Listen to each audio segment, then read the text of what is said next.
Sway.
What's going on, everybody? Welcome to the Ascension.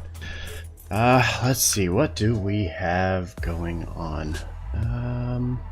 Tonight, the Fate team continues to delve through the White Plume Mountain in search of the third and final sword after barely escaping and surviving the run through the floating river encounter last week.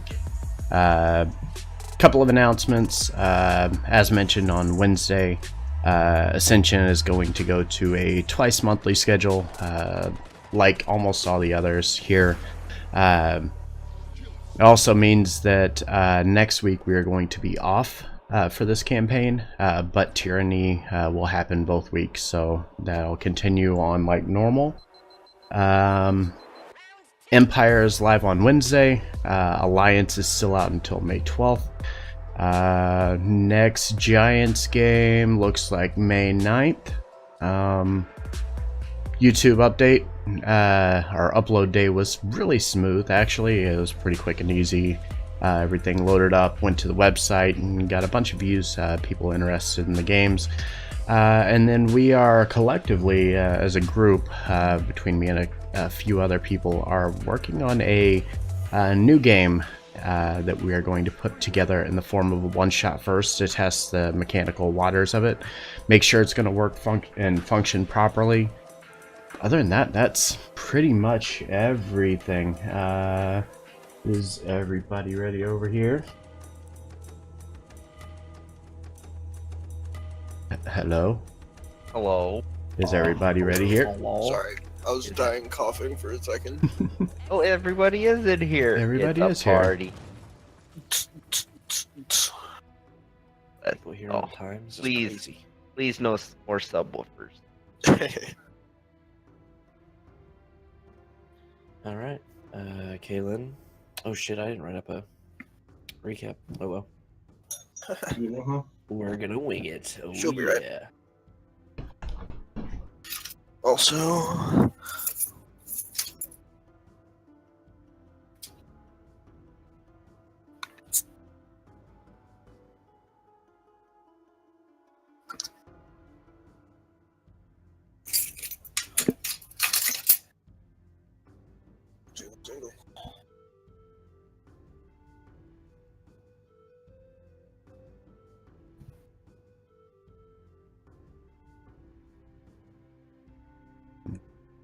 Got quiet.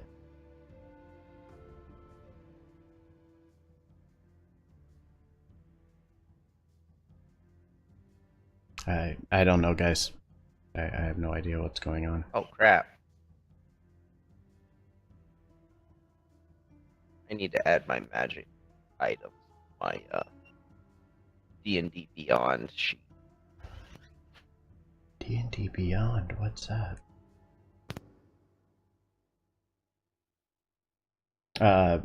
Whenever you're ready, Havoc. All right, give me 1 second. Making sure I have the stupid direwolf available in case Berwin shapes. I've been watching Ninja with Noel, so every time I hear shapes, and curse a little bit. Hashtag shapes. I always get stuck on shape. Man. Fuck. All right. C-Big, you here? Yep. Sweet. All right. So, last time, y'all ventured out of the lair of Kesnef, the Oni, heading back up to explore the room to the north of the passageway into the inverted ziggurat. You found, once again, nothing had really changed. You found 6 canoes in this room, along with a floating river flowing through the room and in and out of 2 little cave entrances leading into the walls to the west and east. After some thinking and planning, you decided to go 2 people in each canoe, and Kaylin and Berwin went in the first 2 with Max, or with Aelion and Markinor in the second one. Berwin and Kaylin's was able to get on and take off without much difficulty, and they kind of took off down this cave river, disappearing into the cavern away from sight out of Markinor and Aelion's sight. They did their best to slow themselves down, but it wasn't quite enough, unfortunately, to go to a complete stop, so they kind of just scraped along. Markinor and Aelion, unfortunately, had a little bit more trouble, having a unfortunately failed plan of tying a second canoe onto the back end of their first one. It didn't turn out the way they planned, and just drug them back out. And then, unfortunately, they tumbled out when they tried to get back on the river again. And after setback and setback, they were finally able to get on. Unbeknownst to Kaylin and Berwin, though, they were very far behind, as Kaylin and Berwin came into a room full of these armor-clad knights, as well as one large leader of them. And you were ambushed by them, a net being thrown over you two, and you were knocked out of your canoe. Quick thinking from Kaylin, got you out of that situation. You were able to thunder step away, doing some damage to the ones that were coming in to skewer you. But then the fight really started. Berwyn kind of threw himself forward to be the meat shield, as his wild shape kind of allows him to. He realized very quickly that these guys weren't playing around and were doing a lot of damage to him.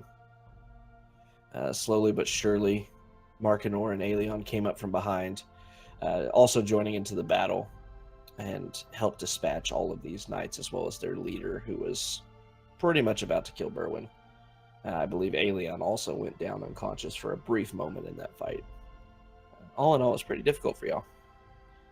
But you survived it. You found a secret passageway leading back to the main hallway in between the aquarium room and the river room, and you ventured your way back through and back out of the White Plume Mountain to go rest up from your injuries and get a long rest in before continuing the next day. So at that point, you have come back down into the mountain at this point, and you arrive at the corner where, once again, you see a sphinx standing before you.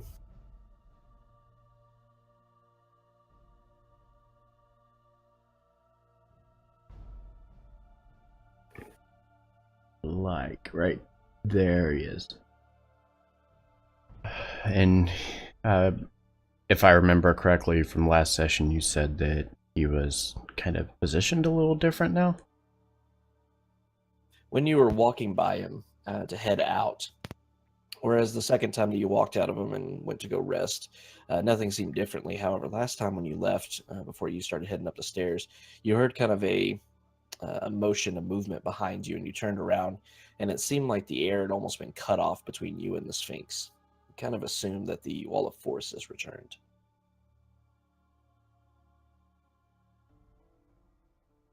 All right. I'm going to start making my way up here. And as you get about 10 feet away from the Sphinx, just to test it, you raise a hand up in the air, and you find that where the Wall of Force had been previously on your initial foray into the dungeon, you see that it has returned in the same spot. And as you look up to the Sphinx, it lowers its head, looking down directly at you now. And once again, in a very low voice, it says, "You get many of me, but never enough. After the last one, your life soon will snuff. You may have one of me, but one day a year, when the last one is gone, your life disappears."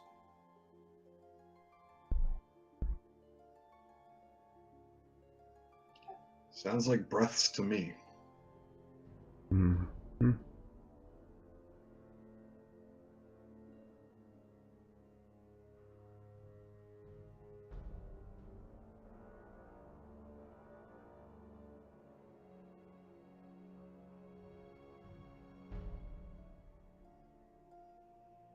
One day. Oh. It all makes sense until the next to last line.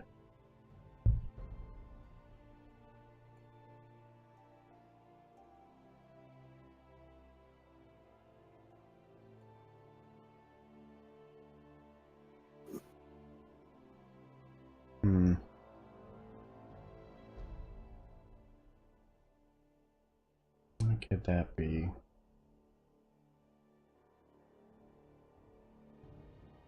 After the last one, your life.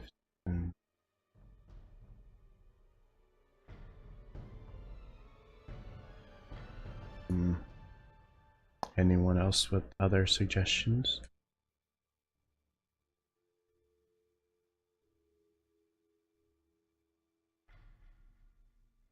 No.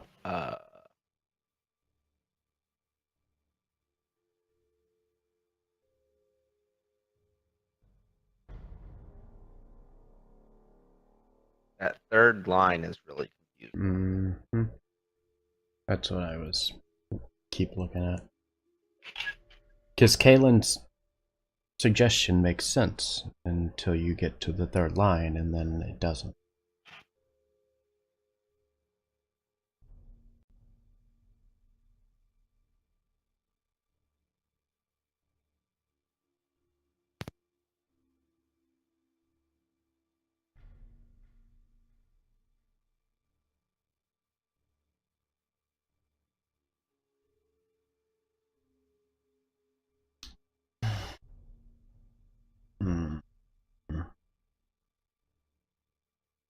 Okay.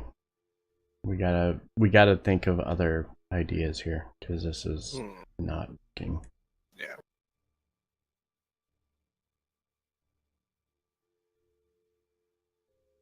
Hey, what do you think the worst case scenario is if we tell him the wrong answer? Rocks fall. I don't know. I don't think it's anything that we couldn't handle, but what if it's days?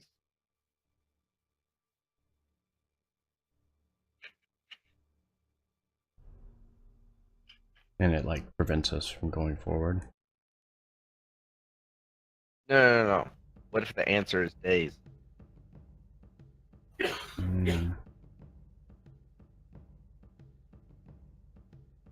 Nope, never Wait, mind. no. You get 1 day a year. Days is close. It would be birthdays. It's 1 day a year that you would get. But never enough. After the last one. Yep, that has to be it. So yeah, I would turn to the Sphinx and say the answer is birthdays. And as you say that, you see the Sphinx kind of lower its head in Ascension. And as it raises it again, you feel the wall of force in front of you dissipate and vanish as the Sphinx once again takes up its very rigid posture, standing and watching the hallway to its south. Yes. I'd like to hold up a hand for a high five with Markanor. I would accept and high five as well. Yes. Yes. Okay. So with that, we are headed northeast. So we'll start making our way around past the Sphinx and northeast.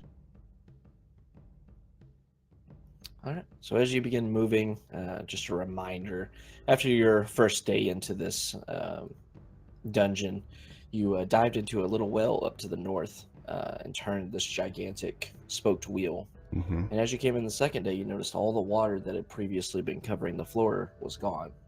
Well, this water is still gone. And as you move forward, you see what would have been very hidden underneath the murky water. You now see clearly this big patch of some kind of green viscous liquid resting on the floor. Set it on fire. Mm-hmm. Where is it? It's the green patch on the ground there. Okay. Do we want to try setting it on fire? Because I will gladly do that. Yeah, absolutely. Produce And- flame and back up. throw it right in the middle. All right. So as you gather up this miniature fireball in your hand, you kind of lob it underhanded, and it lands right in the middle of this patch. You see kind of steam beginning to rise up in the air for a few moments, and then it dissipates. And where your fireball, where your flame landed, you see that the green is burned away.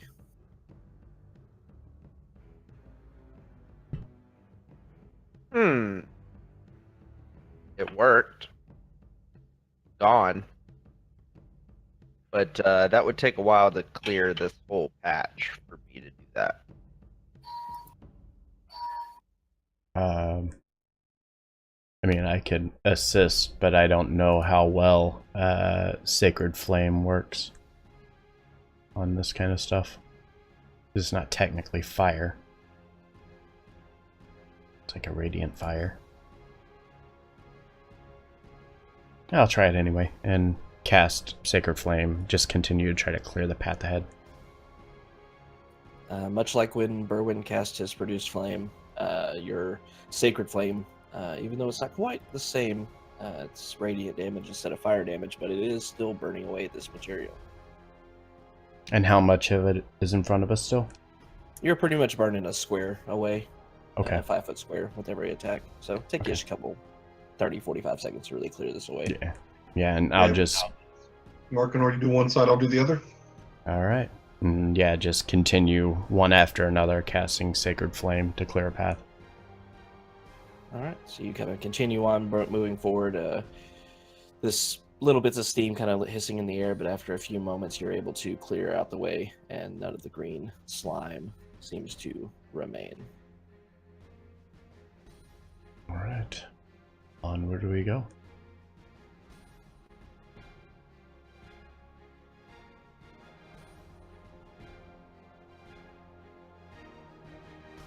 Wrong way. So as you continue on, coming to this next bend and coming around, you see up in the distance a path that seems to split into two. Two You goes see one north and corridor south. going to the north, Mhm. and slightly further down in the corridor that you're on, another one seems to be branching off to the south. I guess the area that we're in. Yeah. Say head south first and figure out what's down there and then make our way back. Okay. That's just a long tunnel ahead.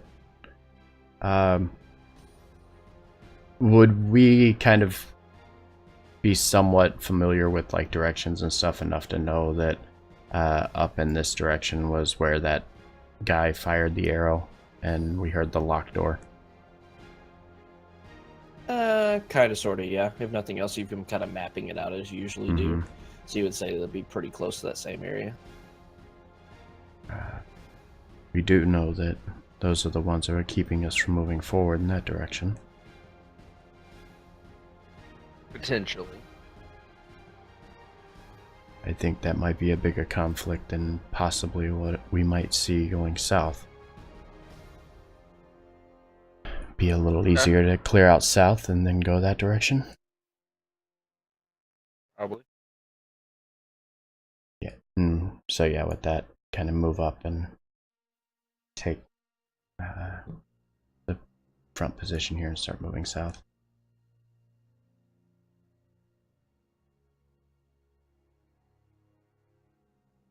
All right. As you move south, you begin to see in the faint dim light, since none of y'all use torches ever, you see a somewhat large iron-bound oak door. As you look at it a little bit closer, with y'all's passive perception, you see that it appears to be a little bit swollen, more than likely from all of the liquid that had been gathering there for years. The water.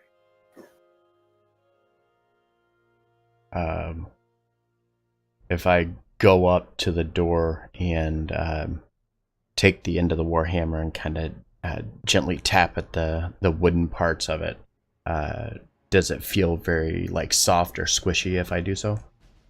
No, it still feels hard. I mean, there's a little bit of give into it, just with the somewhat soaked wood would be. Really, all that you're gathering from it is that it's going to be a little bit hard to open. It's just probably swollen a little bit in the frame. Okay.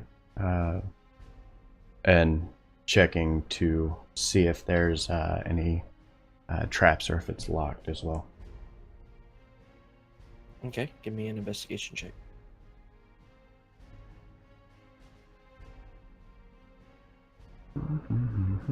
Investigation. I'm so bad at these. So bad at these. Yes, you are. So you look over the door. You don't see any traps. You notice that it's a little bit soggy. Looks like you're gonna have to put your shoulder into it or something to open it, but don't see any traps. Doesn't appear to have a lock. Okay.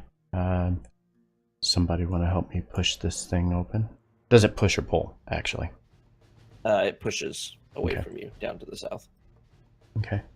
Do I hear anything on the other side of the door? Nope.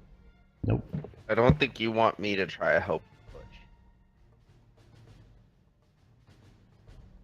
Hey, Leon. Yeah, I'll help. Also, do I still have inspiration or no? Because I haven't used it yet. I'll let you have it still. Okay. Yeah. So yeah, I'm gonna try to push the door forward with Aelion's help. All right, one of y'all give me a strength check with advantage. Mm-hmm. Oh yeah, that was good. So yeah, as Markinor, as you step forward, you know you have to put a little umph into it to open this door, but you just put way too much, and you almost stumble into the room as you open this door. Oh. Oh, hello. That was awkward. What is this? In this room, you see all these like globes that seem to be suspended from the ceiling by wires. Okay. You'll have to move a little further in to get any more information. I am inside. The rest of the party isn't. They're gonna let me go inside to die because they're gonna fall on my head. Heck yeah. That was so well. Yeah, not so much. I just don't want you to get, look into one and go into a trance again. It happened once, okay, Kaylin? Yeah. I mean, none of this is real, so You're not telling me anything I do not already know. Okay, what do we got? So as Kaylin moves her way into the room, you all begin looking up into the air, and you see these 9 different spheres, somewhat tinted different colors. However, you're completely startled as you hear and see the door slamming shut behind you. Of course it does.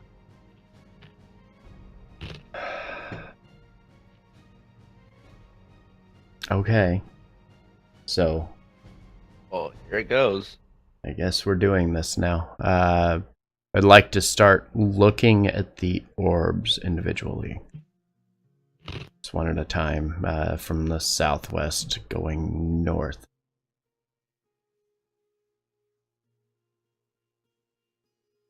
So as you're looking at all of these, it's hard to really discern. There's kind of a hazy effect on the glass. You see shadows inside of these that appear to be items of some sort inside these globes that are hanging from the ceiling by these wires, but it's hard to see exactly what's inside of them. How high up are they? DM me just remembers a scenario where I had orbs hanging from the ceiling and there was a freaking gelatinous cube gelatinous cube inside of one they're of them. hanging about 5 feet off the ground, easily within reach. As you're kind of looking around, everybody give me a perception check. I was sitting over here. They're probably like 10 feet, 15 feet. I see everything. You do. Everything Oh, forever. I need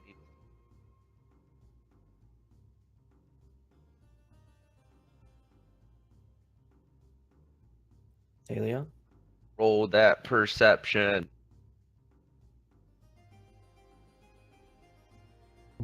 Where'd he go? There he is. There he is. He just got back. All right, so as you're all Hey. looking around, Markinor and Berwyn, you start looking a little bit closer at these shadowy figures that are inside these globes, and they all seem to share one, basic trait. They all seem to be kind of elongated with a toothy end on it. We're very reminiscent of what a key would look like. Kaylin, as you're looking at all these globes, you also turn around and look at the door that slams shut on you. And you see that there is actually a keyhole sitting on your side of the door, whereas it wasn't on the other side.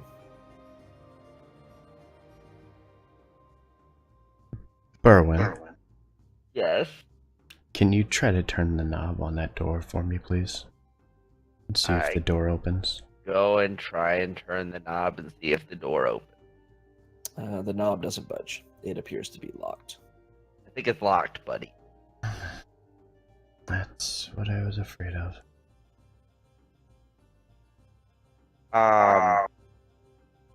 What colors are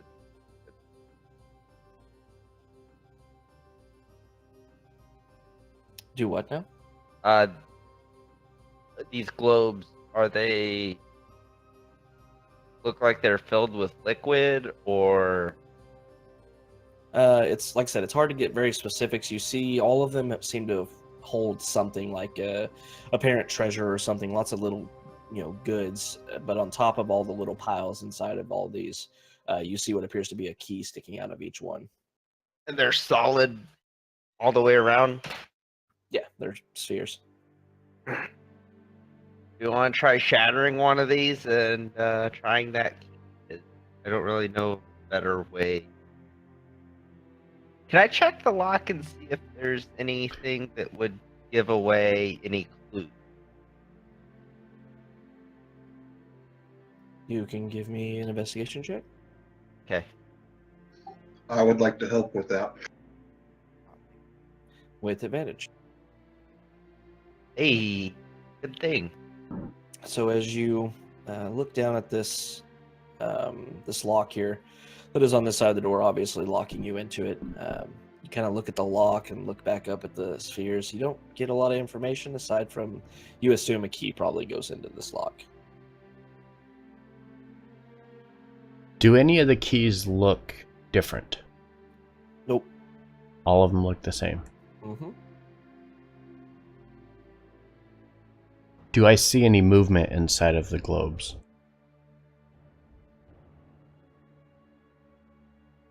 Like, does it look like the fluid's moving at all? No, there's no. You don't really see fluid. That was more of a. Oh, it's like a picture. haze. Yeah, it's a hazy. Yeah, it's like it's a. I'm trying to think of what the hell is it called? Like a shower mirrors. Okay, yeah. Yeah, they have that like The frosted. effect. Yeah, the frosted. Yeah. That's exactly what Yep. it is. Yeah, this is all frosted glass, so you can't see through it. You see the shadows of something inside these spheres, and it all appears to be like a pile of something. It could be anything really. I mean, it could be dirt. It could be gold pieces. It's hard to tell.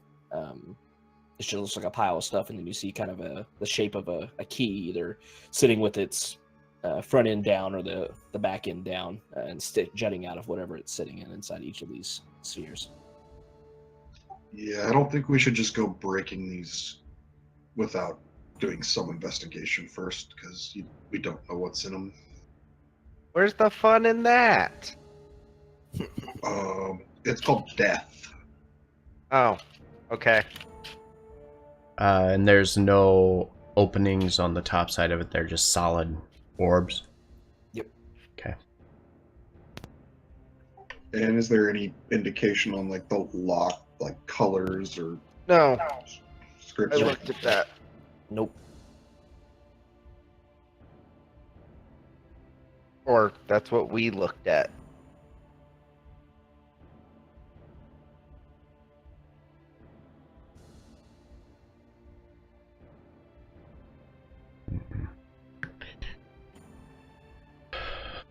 Well, Hmm.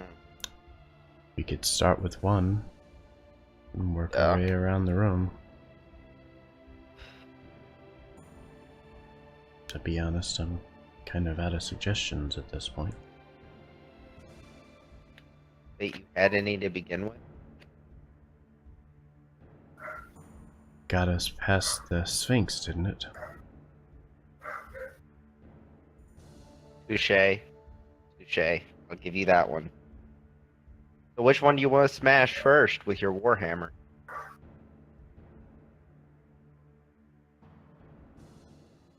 Or should we roll a rock that has 9 sides? I think I have a dice set in my pouch somewhere. I say we go for the one in the middle here. Okay. Good as Do any it. place to start.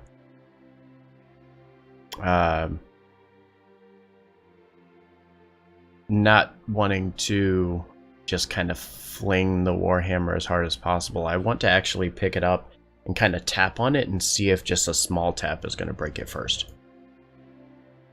All right. So as you raise the Warhammer up, bring it up to this central sphere hanging here, kind of a light blue coloring to its frosting. And as you tap on it, the sphere kind of swings back and forth, but doesn't even crack. And there's something holding it in the air too. Yeah, there's some wires hanging from the ceiling. Could I take it off the wires and then just drop it to the floor below? As you look up and try to inspect it, you see the wires actually kind of melded into the glass, Okay. so you can't unhook it. Gotcha. Yeah. So then, yeah, I'll just kind of make sure everybody's back a little bit and then take a full-on swing at it with the Warhammer. All right. Give me an attack roll.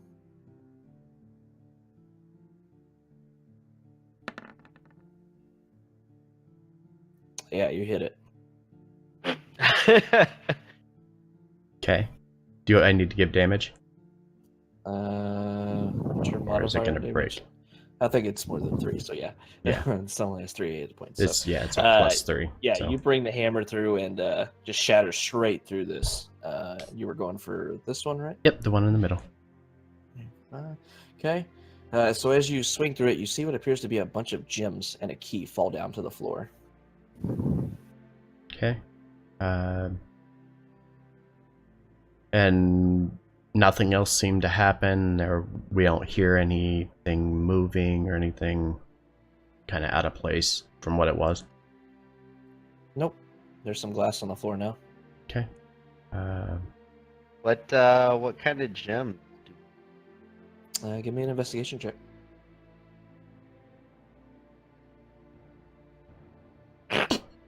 Shiny. Okay. They look They're very like shiny. there was 11 of them. It looks like 6 of them were rubies. You see 1 diamond and 4 sapphires mixed in as well. Okay. Gonna reach down for the key with the spiked tip of the warhammer on the backside and kind of lift it up and catch it, and then quickly toss it back to Kaylin. All right. So as you're reaching down, give me a perception check as you also see these gems. Okay. So as you reach down, you're able to easily get the key and toss it over to Kaylin. However, as you kind of look over at Berwyn, kind of, musing through these gems, you see that they're clearly made of glass, and it's just colored glass. They're worthless. However, it seems like Berwyn thinks that he's got a buttload of priceless gems on his hand. I'm gonna go ahead.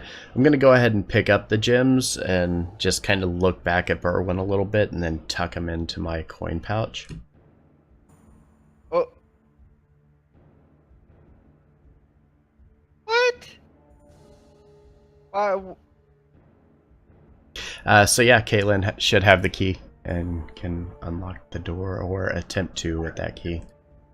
I would like to attempt to unlock the door.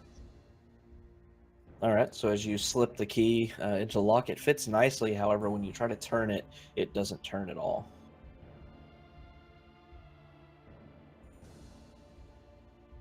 Yeah, it ain't it.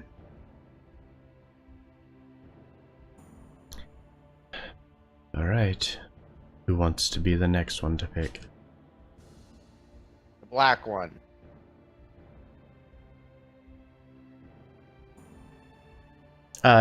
Do I sense anything that my divine sense would pick up in this room?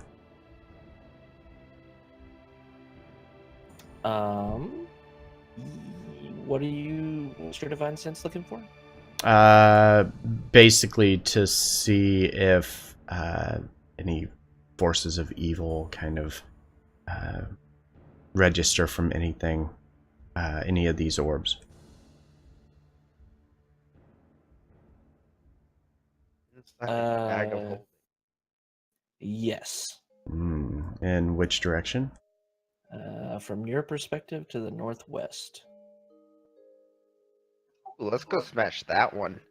Kind of feeling around a little bit. I point back to the northwest and kind of motion for Berwyn to kind of move away from that orb. And okay. I was just gonna break it and let it attack you, whatever it was. And kind of let them know that I'm getting a really bad feeling about that orb. You know that means that's probably the one we have to break now? That is our luck, isn't it? Yes. Cast Crap. detect magic just to see if any of the other orbs are emanating anything weird.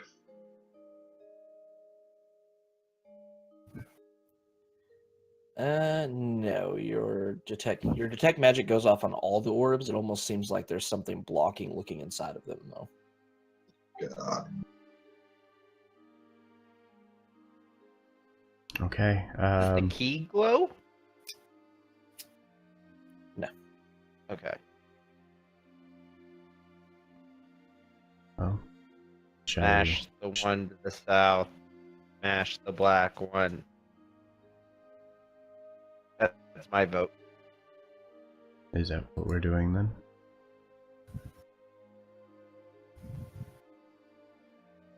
Kayla and Aelion. You have the hammer smashiness, so I mean, I can smash them all at once, but everybody's gonna get hurt if I do it. Please no. I'm cool. I'm Alright. good. Good. Taking their suggestion, I'm going to go ahead and strike at the one to the south. All right, roll an attack again. Mhm. Yeah. So yeah, you bring the hammer around once again, easily hitting this. All these orbs, all these spheres are about 2 feet in diameter. They're fairly large. You swing the hammer around and smash straight through this one. As it's smashing apart, you see several items flying out of it. You see what appears to be some kind of potion bottle. Actually, only 2 items in this one. You see what appears to be a potion bottle, and another key falls to the ground. Okay. I'm going to again reach down with the warhammer and flip the key up, and again toss it back over to Kaylin to try for the door, and pick up the potion bottle and look at Berwin and say, "You want to take a look at this?" and toss it over to him. Sure. What do I need to roll for that? Give me an Arcana check. Oh boy. Oh boy, I'm sure you're great at those, aren't you? I mean, I'm not good. The coloration and what you can tell from the composition looks familiar, but you're not quite sure what spell this potion may be holding. I've seen it before, but I don't remember what it is, guys. I'm sorry. Yeah, we'll figure it out later. I take the Okay. key and try and put it in the lock and turn it. And once again, the key slips very easily into the lock, but once again, as you turn it, nothing happens. It doesn't want to budge. Looks like this might be a while. Who picks next? Kaylin, can you break the one right beside you?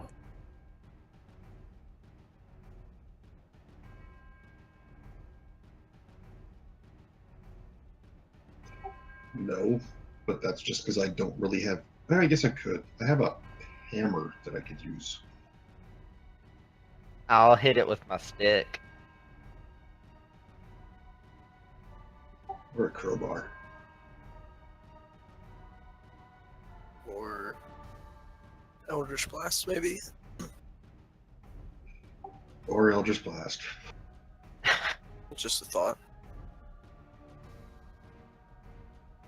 A little wary of that one, just in case I miss and hit another one and break that and it does something stupid. True. I'll just hit it with my staff. Yeah. Okay, give me an attack roll. Yeah, your staff hits it. I don't know why it has a range. Yeah. Interesting. So yeah, you bring the staff around, catching this thing right in there, and just shit shatters from the staff. You're hitting the middle one. As you're hitting it, you see another key falling to the ground, as well as a wrapped up bundle of paper. Looks very reminiscent of a spell scroll. I reach down, grab both, and the scroll to Kaylin, and pry the key. Once again, key goes into the lock, but does not turn. I set it with the other 2 keys. Pile of useless. Okay. Southwest. Same thing. All right, attack roll. Jesus. Yeah. So you bring the hammer around and you smash this thing so hard the contents go flying up against this western wall instead of falling straight down.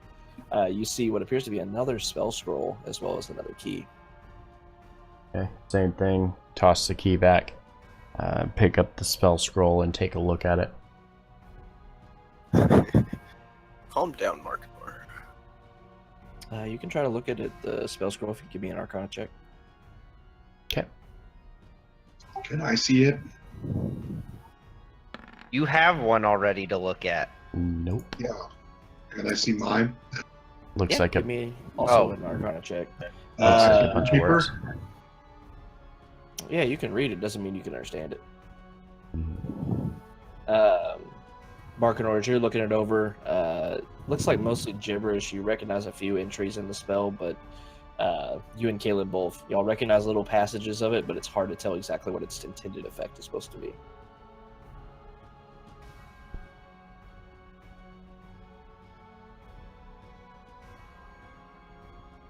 And the key? Does the key do anything? I don't know. I try the key. That was from that one. So So yeah, same thing. As you put it in, try to turn the key, nothing happens.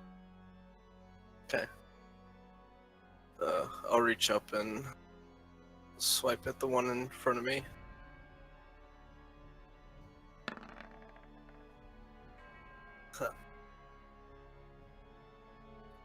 So the one right here, right? Yeah. All right. So as you swing it around, give me Shatter Spike. Yeah. So as you go around, the side of Shatter Spike actually glances off the side of this sphere, and unfortunately, you do not break the glass. Can we just laugh at him for a second? I'll allow it. Yeah. Oh my god. So after your blade kind of glanced against it, it started swinging back and forth, and you just could not get a good hit on it. You swing and just hit nothing but air this time. Oh my god. So wait, they just swing around? Yeah, they're on wires just hanging from the ceiling. Here, let me take care of that for you. Bruh. Damn it, Markinor, calm down. Bruh. Dude, these attack rolls are freaking insane. All of them are like 20 plus. Well, let's hope they stay true, because as you hit this one, Markinor, it shatters, begins flinging its contents all over the place. You see a bunch of jewelry that you immediately see looks to be very see-through and glass-like, much like the gems from earlier. You see Drink another for key crit, tumbling man. through the room. You see what appears to be two dots of dirt slowly expanding and then quickly expanding as they land next to you and Aeolion. And these two amorphous shapes begin sliding towards you. I need you to roll for initiative, please. Yeah. Kill him. Kill them. Kill them. Just had to be this one, didn't it?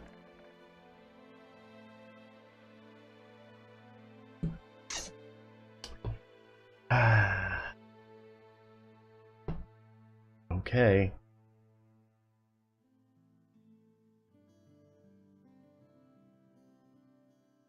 All right, so you kind of recognize these globs to be oozes that you've run into before, Aeolion, and you're the first to react to them. Okay. Drink for crit would not be Just good going for to me right now. With Shatter Spike. First, at this one right next to me. All right, first and third attacks will hit.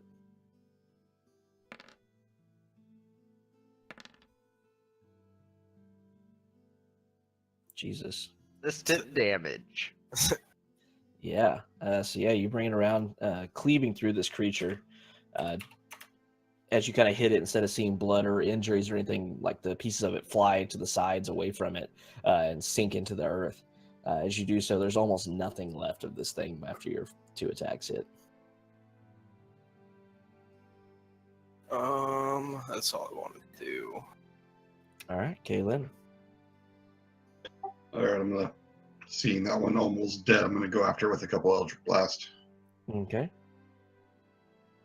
All right, your first attack roll damage. Yeah, as you blast it with that first one, the last little bits of it fly apart and it is gone.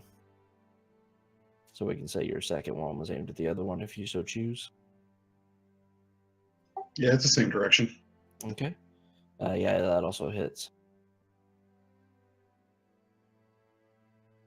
So yeah, as the second bolt flies past the first one as it's dying, it hits the second one pretty hard and kills, or doesn't kill it, does a good amount of damage to it.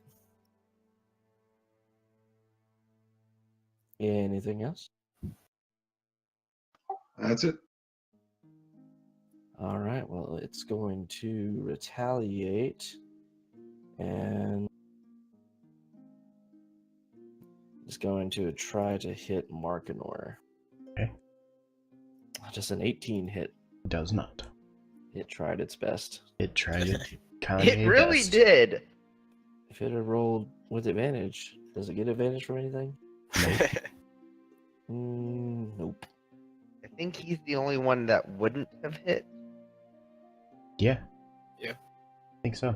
That's unfortunate. All right, yeah, so it swings, reaching out this kind of slimy mass towards you, and you're able to easily step aside and bring your shield up to block, and it misses. That was a Erwin. very objective statement. Or subjective statement.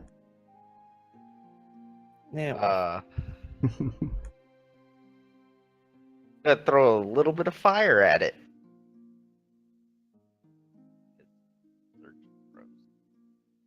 To die. yeah, you hit it. So yeah, as Berwin hurls this little ball of flame, it hits into this creature, burning away almost all of its mass. However, a little bit of it remains. Anything else, Berwin? Nope, that's it.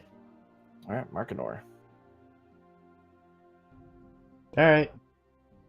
We know what time it is, right? Oh my Jesus Christ. 3 fucking crits, nat 20. Wow. In a row, too. In a row. Yeah, that's disgusting. Yes, Need you, another yeah, you go ahead and just, how you just obliterated this creature.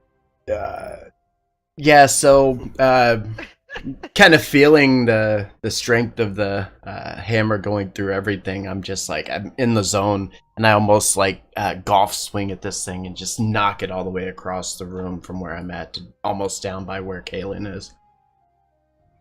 What the fuck, man? Did you get any on you? No, I got out of the way, but damn. Then you're fine. It's okay. Is there a key here? Mm-hmm. I'll reach down and grab the key and lightly toss it to Kaylin. Put it in the lock. Try and turn it. It doesn't turn. Well, So now we have a pile of 4 keys. All right, I want to grab this green one and just try and swing it and slam it into the wall. Okay, give me a strength check.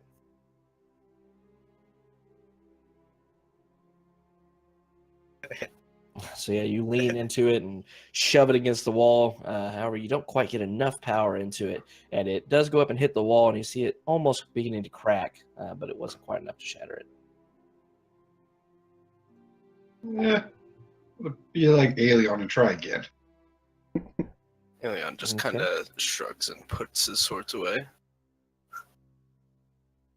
I tried this. Didn't work. You get a little bit more oomph behind it, and it runs into the wall, but it's just still not quite enough to take it out. How far back does it swing? Not quite to. They can't reach the other orbs. They're just short of that. Okay. Hey, Kaylin, you want to try and smash these 2 together? The white one's already gone. Oh, it is? We just Yeah. have 3 left. 4. If I can break this Oh, one. 2. 3 if he breaks that, yeah. Oh, so we have a pile of 5 used. Mm-hmm. Got it. Screw it. I don't give up easily. Okay. Yes! Yeah, so you don't even make it to the wall this time. It's like it's getting heavier every time you throw it. It's not actually getting heavier. Oh my I god. shoot it at the orb that Kaylin's messing with. So yeah, as Kaylin's lunging forward to throw it, it almost reaches there, and you see her just kind of looking very peeved off at it as it's swinging back towards her, and she begins to reach her hand up to try again, and a crossbow bolt just flies straight through it, shattering the glass in the air. As it shatters, you see several pieces of jewelry falling out of it. It looks very expensive, Kaylin.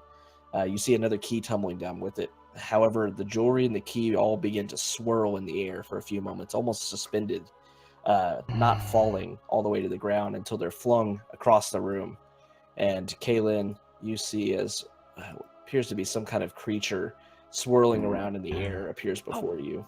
And I need y'all to roll for initiative again. Son of a bitch. All right. Freaking another 11. Okay, at least I'm consistent, right?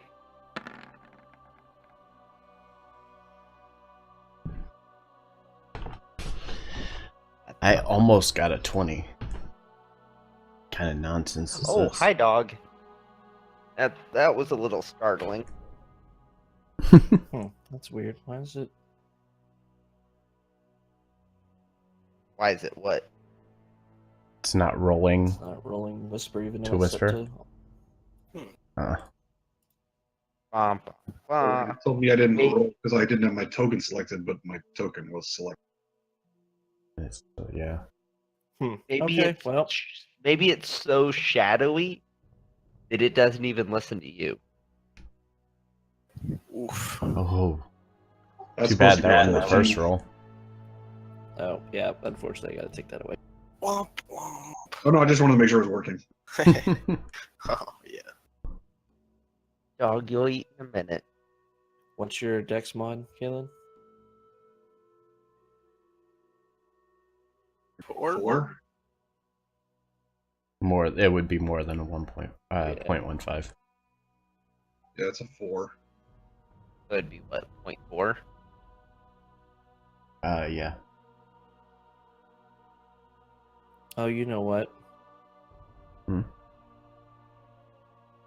Attack rolls and stuff were set. What was No, it? I was looking at the wrong sheet. Oh. There we go.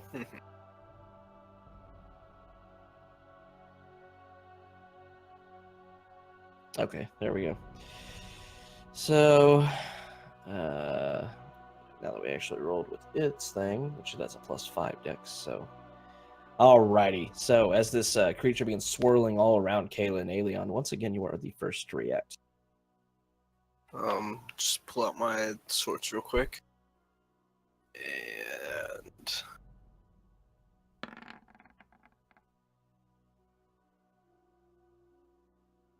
go to town on this thing. All 3 hit.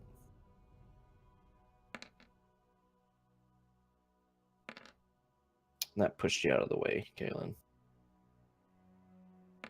Many swings, much wow. Okay. Then bonus action,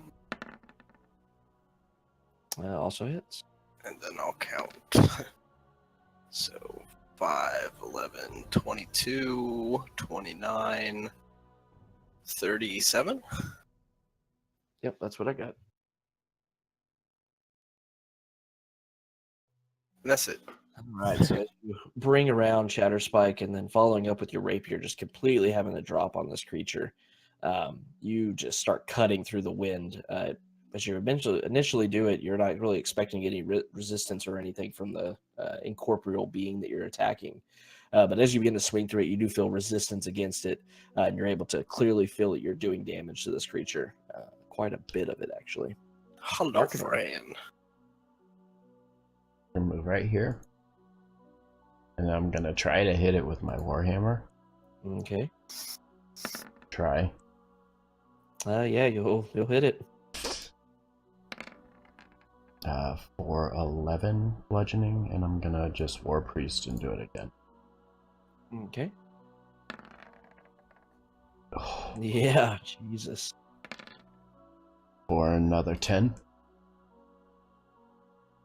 And that'll end my turn. Much like with the oozes, as you attack this creature, it seems more of its being begins to wither away. It shrunk more than half of its initial size down to smaller.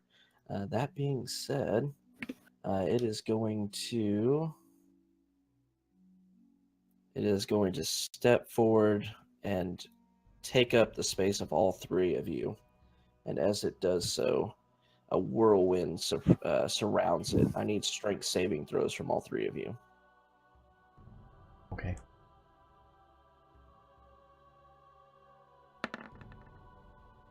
Oh Alright, no. so Berwin is able to brace himself as this wind begins shoving him around. However, Kalen and Markinor are unable to.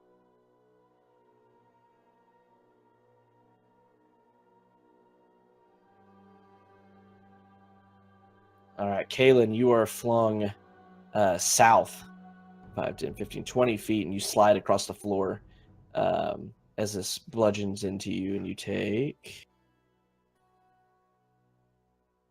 12 points of bludgeoning damage from it.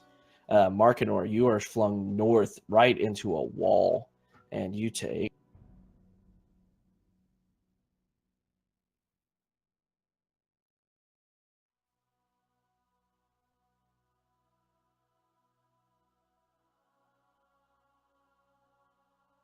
15 points of damage, 14 from the initial shove back and as you're hit by this gust of air, and then another 1 damage as you run into the wall to your north. Okay. And seeing Berwin not moving at all, actually, do you take... No, you don't take any damage at all. Cool. But it sees Berwin not move at all, so it's going to turn around and attempt to slam you. Does a 12 hit? At disadvantage. Yeah, that was still the 12. It doesn't. Yeah, so it swings around and you're able just to dodge it again, just reading the air quite literally. And Kaylin, you're up.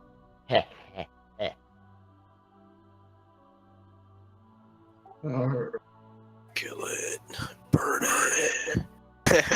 Burn the air. Yeah, that'll work. I'm going to cast Toll. Okay. So DC 17 Wisdom save. Rolled a 16, real close. It got lucky. It takes a whole 6. All right, so the bell tolls in the distance. The creature kind of shudders, its form dissipating for half a second before it regains its composure. It's still raring to go, but it's starting to look pretty beat up. And I am going to move away from it so that it can't attack a bunch of us together again. Okay. Good idea. Berwin. Oh.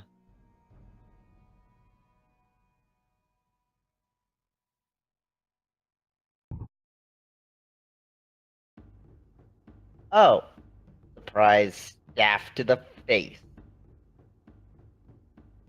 17 hits. 4 damage. All right, so as you bring this staff around, you feel the resistance, but the resistance almost yanks the staff out of your hand. You feel like you hit it, but didn't do a whole lot to it. That's it. All right, Aelion, you're back up. Just kind of doing my same old Dance of Death with the bonus action. I'll end up here. All right, first and last attacks hit.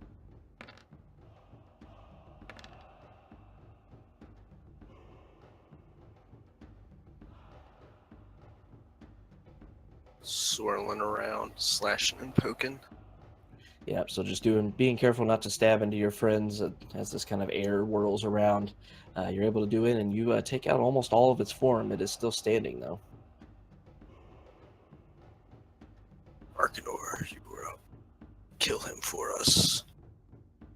Yeah, I'm gonna try to kill it for us. Finish him. Oof, that was rough. Actually, I'm gonna use inspiration on that. Okay. D6. It was DM inspiration, so it's a reroll your D20. Yeah. You essentially get advantage on it. Gotcha.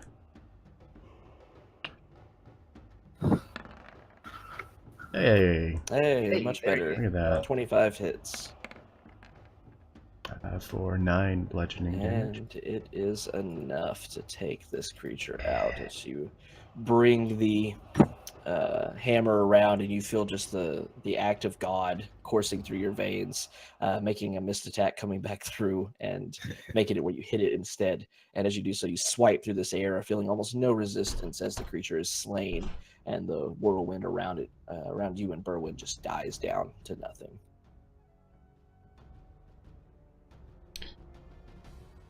So our last 2 orbs have had other things within them. Yes. Now I am for certain that whatever is in the orb to our northwest is not going to be good for us. Can I go find all this stuff that came from that orb?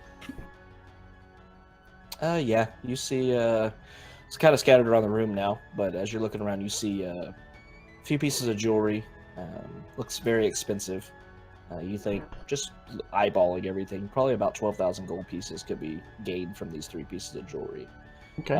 And you see another key laying on the floor next to in amongst the jewelry, rather.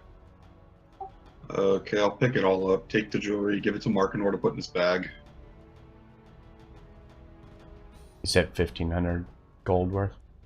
12,000. 12,000. 1,200. Well, what? 12,000. 12,000.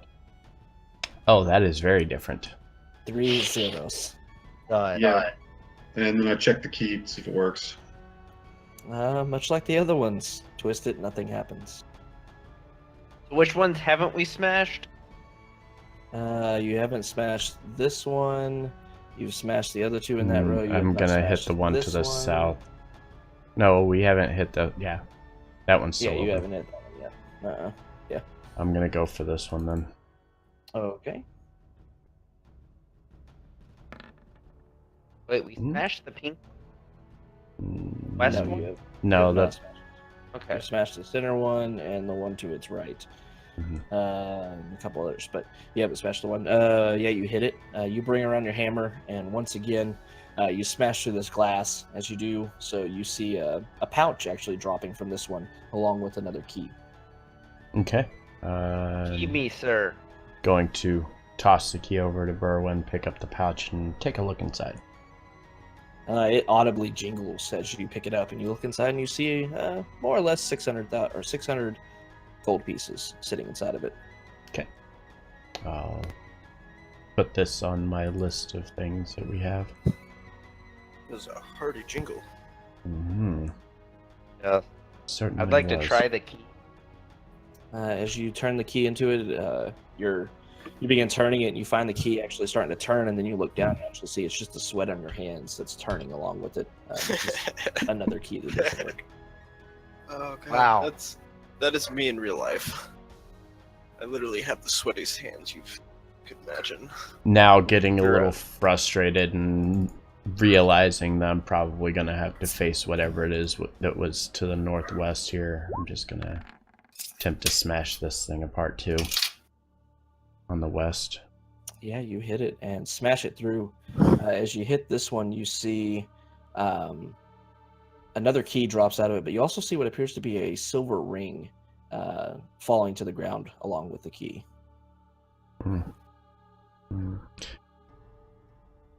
Pick it up, the silver ring. Same thing, going to put it in the pouch right now, and then toss the key over to Berwyn again. So as you pick up the silver ring, you're turning around to put it down into your pouch, and as you do so, all 4 of you hear resonating throughout your minds: "Stop before you put me on. I confer the following powers upon my wearer: invisibility, haste, immunity to charms, fly, but only once per day, detect magic, and one wish. I also provide the benefits of protection and spell turning. The only drawback is that once a year, I permanently eat a small part of your life. I must be warned before I can leave this room. Merely carrying me away is not possible. If ever I am removed from my wearer's finger, however, all my powers are lost. So you must decide, right now, who will wear me forever. Mm, Nope, I'm good. I'm just eyeballing Kalen.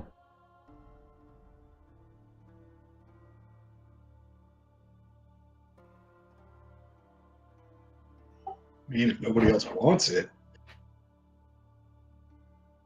I don't want it. I would take it. I'm just gonna post all the goodies you get from this.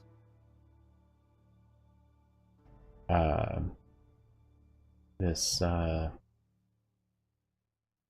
gives me a little bit of a creepy vibe, so I'm just gonna place the ring on the floor, like right here, and just leave it there.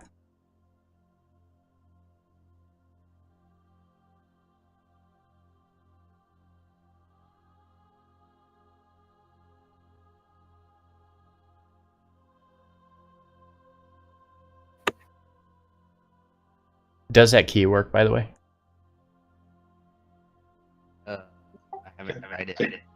yeah, I'll catch it and try it. So as you reach back to the lock, fully expecting to have to kill or shatter this last crystal, you stick the key into the lock and turn it, and to your surprise, the door unlocks and slowly opens. Well, only one thing left.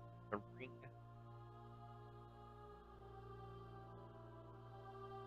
The ring is sitting on the ground over here if anybody wants it. I'm gonna walk over and cast Identify on it if you guys don't mind waiting. Nope. Don't care. Mm-mm. Do you? All right. So as you take a few minutes to identify this ring, you see that pretty much everything it was stating is true. This ring contains an unlimited use of invisibility, haste, immunity to charms. You see that it does have a daily use of fly, detect magic, and feel a great, enormous amount of power coming from it that you can only assume is the spell Wish. Do you know how much time is removed? Is that how it was? How much Just of your life? A Tell. small part of your life. But you can never take this ring off either. Because the moment you do it, it kills the ring basically. Yeah. Small part of an elf's life is still quite a long time. Way more years than probably. Not. I would take this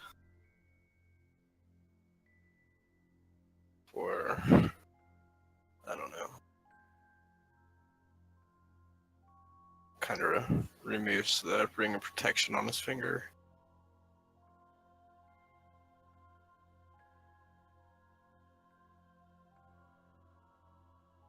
Any objections? Your Right. life, dude. I object only on the grounds of this giving me a very creepy vibe. And I'll just remind you, you're not your detect or divine sense, I think is what it's called. Mhm. Not getting anything from this ring. Oh yeah, so I would have noticed if it was like cursed or anything. Mm-hmm. Yeah, okay. It's It's just a trade-off. sentient ring basically. I'd have to say so. Talk Yeah. to us. Okay. There's a lot of power in this ring. Yes, it's not worth my life.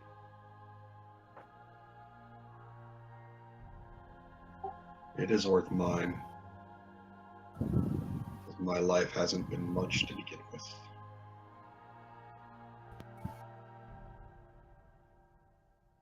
But Aelion, I leave it to you. If you want it, you can have it. Leon just kind of grabs it and sort of replaces the ring of protection with it. Like, I don't know, not trying to be sly or anything, but just placing that down in its place and puts it on his hand.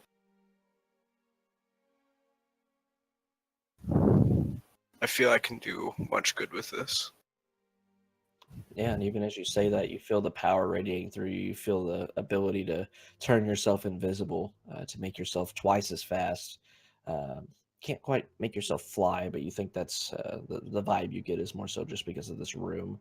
You can detect the magic all around you, and you still have that inkling of power that is just sitting inside of it that begets something more.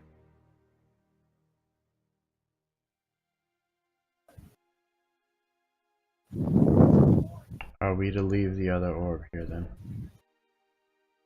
One that you said you detected evil in, right? Mm-hmm. Can you actually leave that orb here? I mean, Yeah. The door's open. we can leave that orb, but will Can you Mark feel okay leaving it? Will your duty to your god prevent you from My duty to receiving Tyr, the my testament? my duty to Tyr is only injustice. It's not for the undead. Then I say we leave it. Yeah, I have no problems leaving it behind. Markinor, will you grab the ring of protection on your way out? Don't leave that here. I'll just reach down and pick it up and place it into the bag for now. Non-player question. Did that ring actually require attunement or not? No. No, it doesn't require attunement because the moment you take it off, it's dead and it can't be used anymore. Yeah, it was more for. I was just wondering. Oh, well. Or for Aelion, because So you I didn't guess actually have to give it up. I can keep that ring of protection then. Oh. Well, Okay. Are you gonna I keep it? didn't realize that. Yeah. Okay.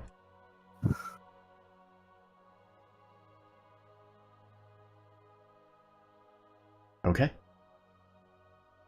For some reason, Markinor has vanished on my screen. I'm still here on my screen. I'm confused. Oh, there you are. Okay, that was weird. All right. Aelion turned invisible. Poof. Okay, yeah. I'm going to start So while making my way out. we head back north. Let's go.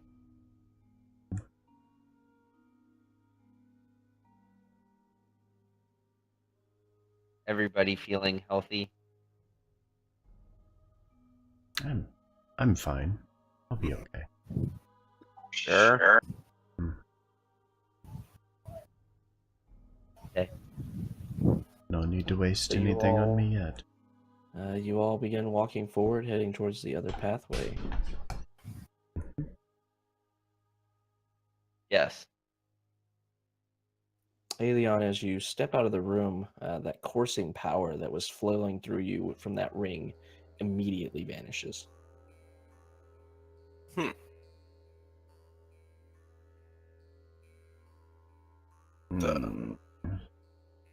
All of it? Or.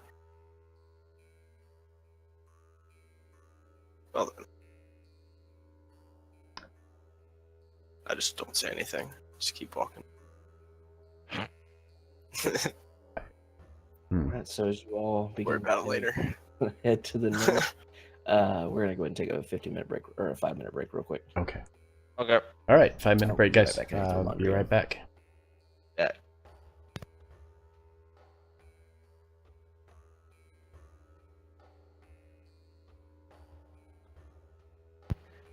If I mean, it's dead, it's dead. It's already, yeah, at this point. You should step back in the room and see if it returns. 'Cause it'd be Yeah, really okay. hilarious if it's only tied to that room. Right.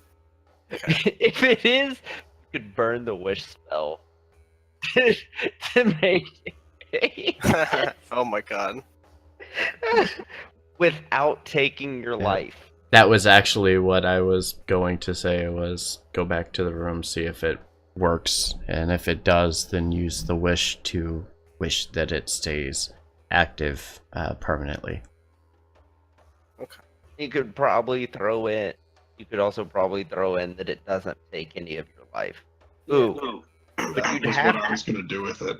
you'd have to word that very carefully because of the way Wish works. Mm-hmm. You'd have to think about that for a while. I'll be back. Yeah.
All right. So, hope everybody is enjoying this session of the Ascension tonight. Don't forget, we are 2 weeks away from our next Ascension session. We are going to a bi-monthly event instead of a weekly event. Tyranny does return tomorrow and is going to continue on a weekly schedule as of right now. We have Empire coming up on the 2nd. We have Giants coming up next Wednesday, not this coming Wednesday, but the Wednesday after. We have Alliance coming back on the 12th after a 3-week hiatus. And then a new one-shot coming up at some point. More details in the future. Don't have a lot to say about it though right now. Waiting on everybody. I think almost everybody is back. And then once they are, we will be jumping right back into it. So hope you're enjoying. Yeah, have any questions or like to chat, feel free to do so. We are here, and I'm reading chat as much as I can. I'm trying to answer as quickly as possible as we're playing. But other than that, I hope you're enjoying it so far. It's been a lot of fun, and I'm kind of curious to see what now happens with this magic, but now dead ring that Aelion has picked up. Alright, I'm back.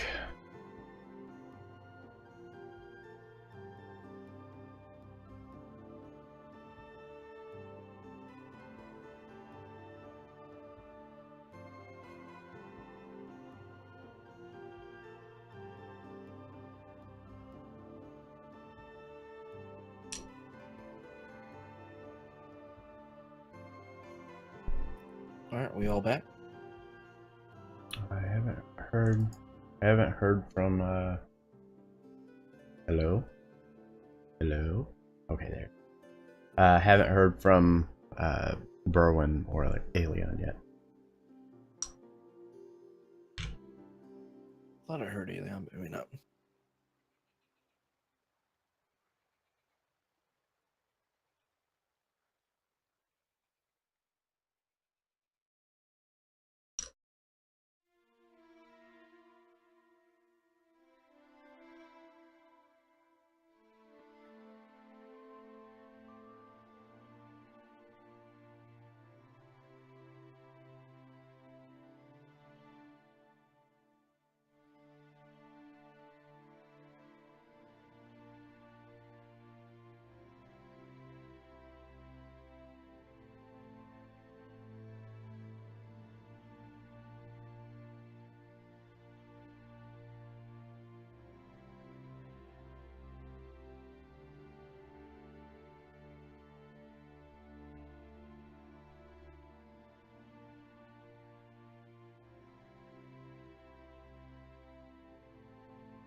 Alright, I'm back.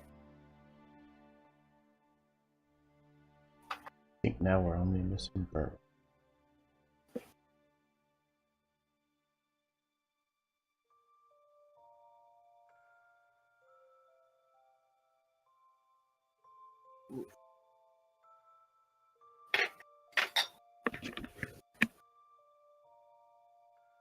Can't wait till I get my new mic.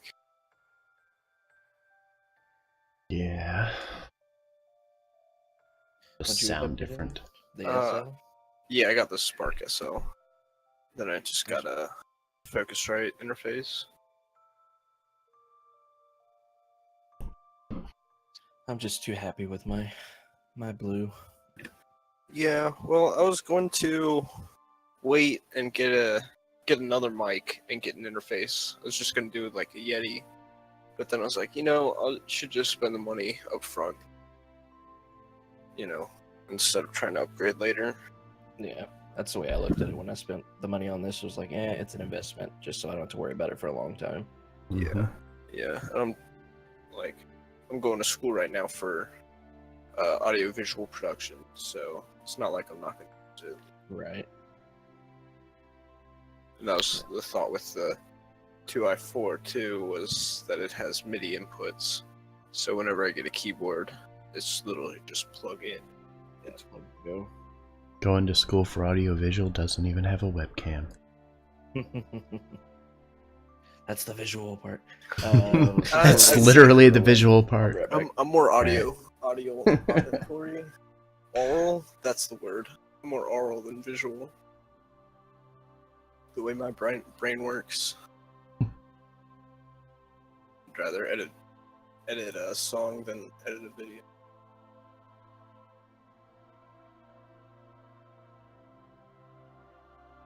Time's up, Berwin.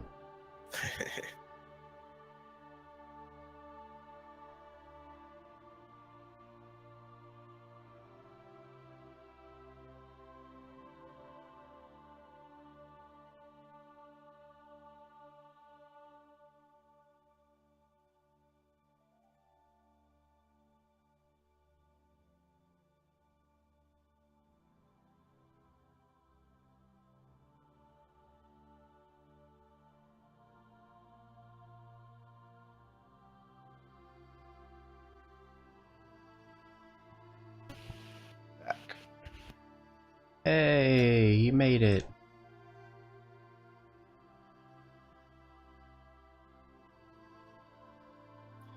Okay, I'm back.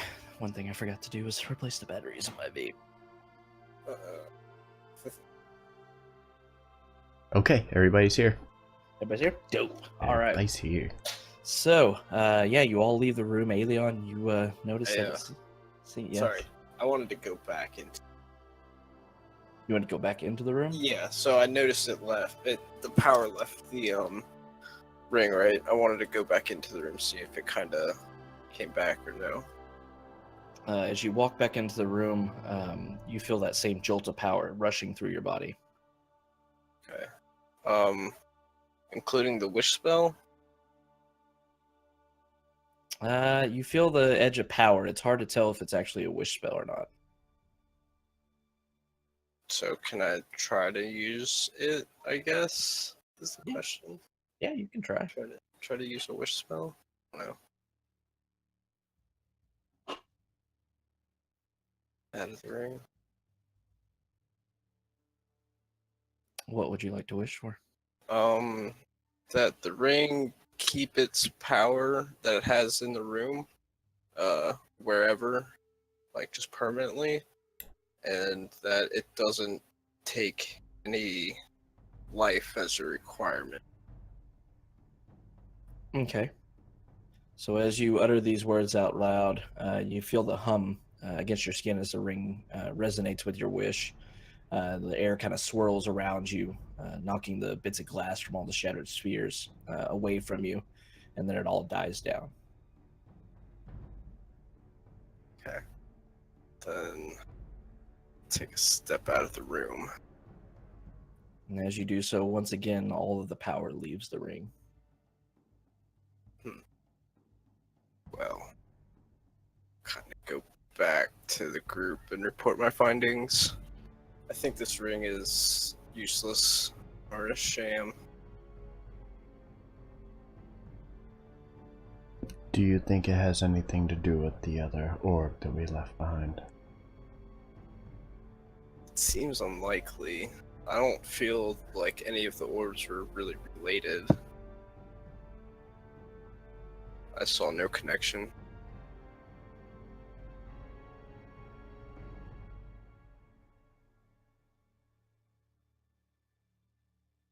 So we keep moving then? That's up to Aelion at this point. Yeah, well,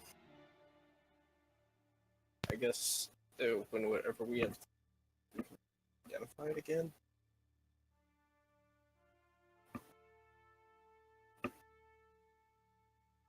Okay. But right now, too. Right. So you want me to identify the ring again? See if there's any differences in and out because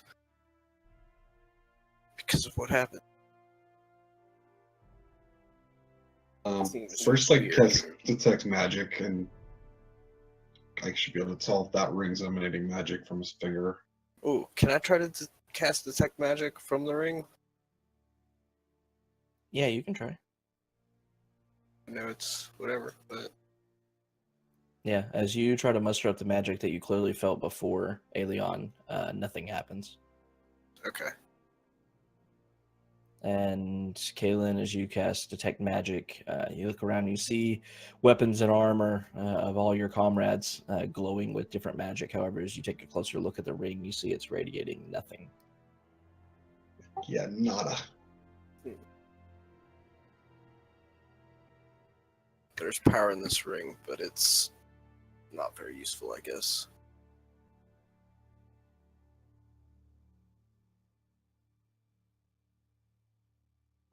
All right, let's move on. Yeah.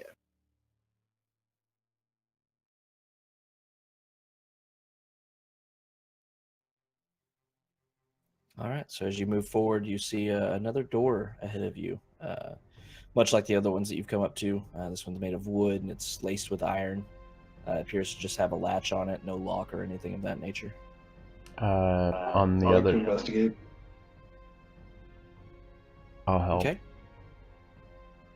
With advantage. Yeah, it's a big door. Has some iron on it. Latch to open it, not locked. Does it open in or out? It swings away from you into the room beyond. I would like to listen to see if I hear anything on the other side of this door. Nope.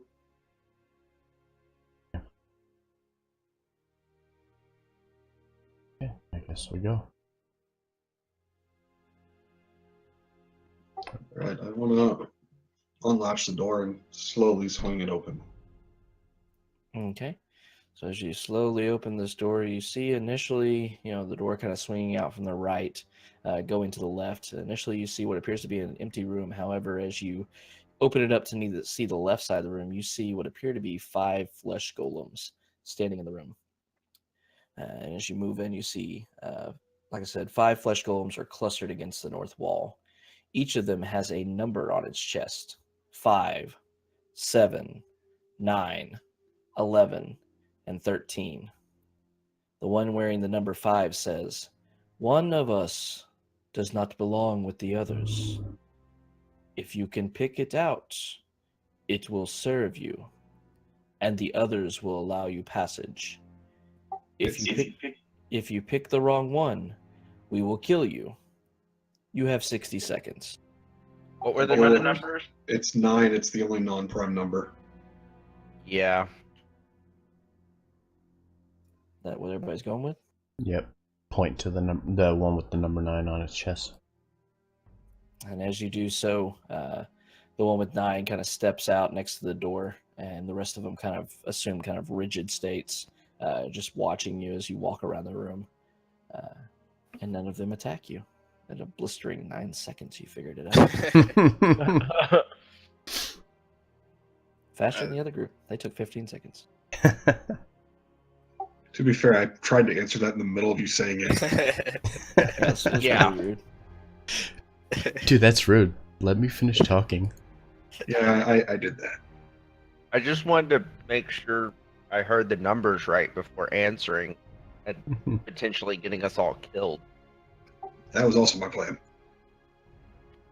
Tell the flesh golem to open the door for us. Hey, Flash Golem, open the door. With that, it kind of nods and says, "Very well." Wait, it can talk?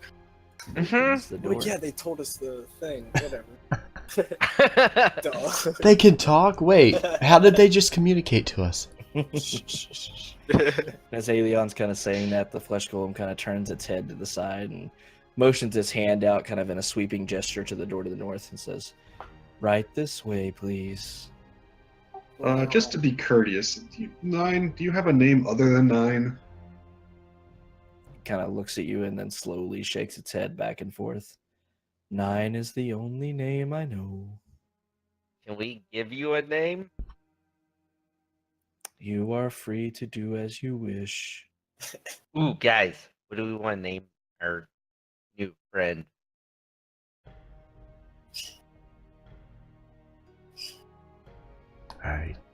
Sorry, I can't think of any pleasant That- names for I him. kind of had a name of Eeyore pop into my head. Yours good. Or we could call him Carl. Carl. This is what he looks like. Yeah, I can't think of anything good.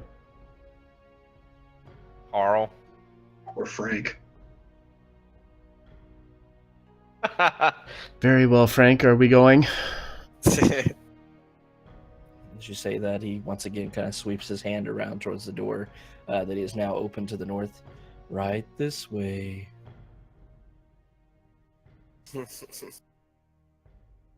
Frank. Okay. Markinor, as you turn the corner, you saw that a short flight of stairs led up to this corridor, and as you go around the corner, you see what appears to be a turnstile. Okay. Reach out and grab onto the end of the turnstile and see which direction it turns. It doesn't seem to want to turn as you push it to the left, thus making it go clockwise. However, as you move it to the counterclockwise direction to the right, it begins to turn. Okay. I'm gonna go ahead and push it through and kind of walk through. Actually, no, not yet. Before I do that, does it just look like it's a pole sitting in the ground, or is it sitting on top of like cogs or anything like that? Anything mechanical at the bottom of it? It seems to just be kind of sitting there. Okay. Yeah, then I'll just push through then.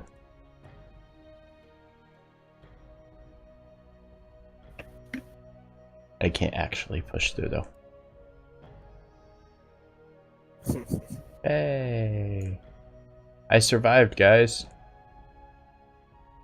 Ooh, me next. Me next. I'd like to do a full circle, Oh no. guys. This is so much fun. Can I smack him upside the head? I want to keep going. One more. Okay, now I actually smack him upside. Ah. And then suddenly you hear a click, and the chamber Rocks collapses fall, upon and itself. everyone dies. Thanks, Berwin. No problem. Set off the trap. It was so much fun. Hashtag worth it.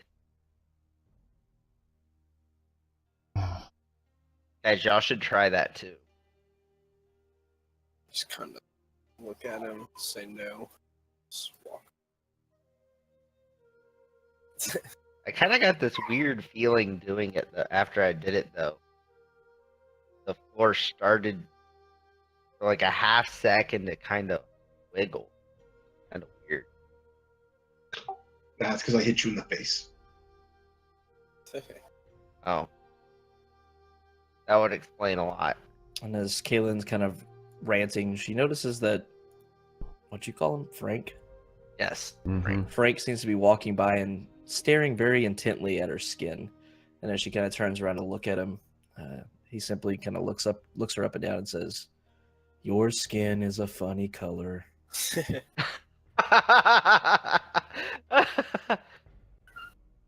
I'm sorry, Kaylin. We didn't know how to tell you. You're not wrong, Frank.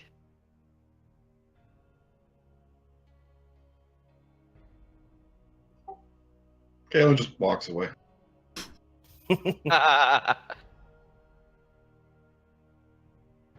So ahead of you, you see another doorway. Okay. I'd like to look at the door. That's a door.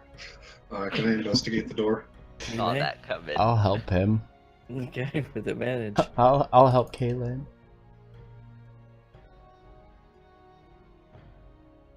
So as you investigate this door, you're able to easily tell that it opens outward away from you. Fish Frank. As you're looking at it, you reach up and touch it, and you notice the door is kind of warm to the touch. Not hot, but it does seem like there might be a good amount of heat on the other side of it. However, you don't see anything except a simple latch on this side of the door to hold it in place, but not actually lock it. And other than that, it just has a handle on it. Hey, Frank. What lies on the other side of this door? As you say that, I do not know. I only know my room, which I am not in anymore. How does that make you feel, Frank? Learning new things. It is exciting. It's the right act. Did we pick up the keys from that last room? Nope. Okay. I'm gonna go ahead and try to open this door with Kaylin in the way. Yeah, it's super easy to open.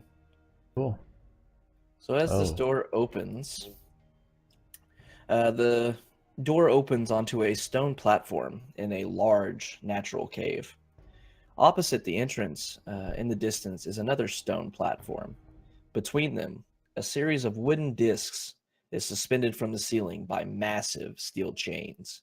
The cave floor, as you look down upon it, seems to be covered by a pool of boiling mud. Okay.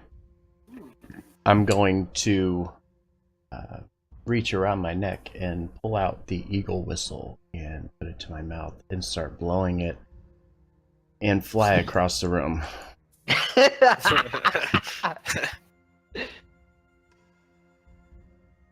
And I'm just gonna follow the platforms to see where they're leading to. Just All right. continuously blowing the whistle. Yeah, as you're blowing it, just flying along, you see the wooden disc kind of hanging in the air, and that's about it. And you get to the other platform, you see another door sitting at it. Give me a perception check as you land here. Okay.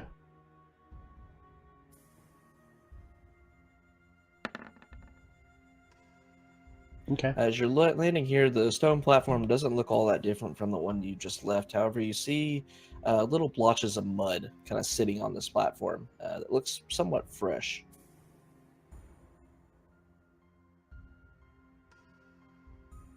Okay. And did I see anything in the mud? Did it look like I saw like bubbles or anything that might have been living underneath?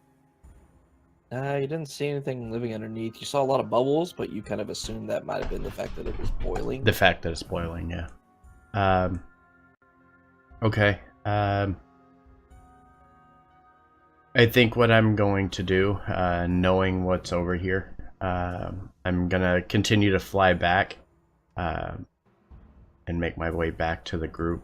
And when I land, I'll let them know that I'll help them along across the platforms, using the whistle to kind of stabilize, so I can like hold on to the platform and keep it from moving, so they can easily make it over to it.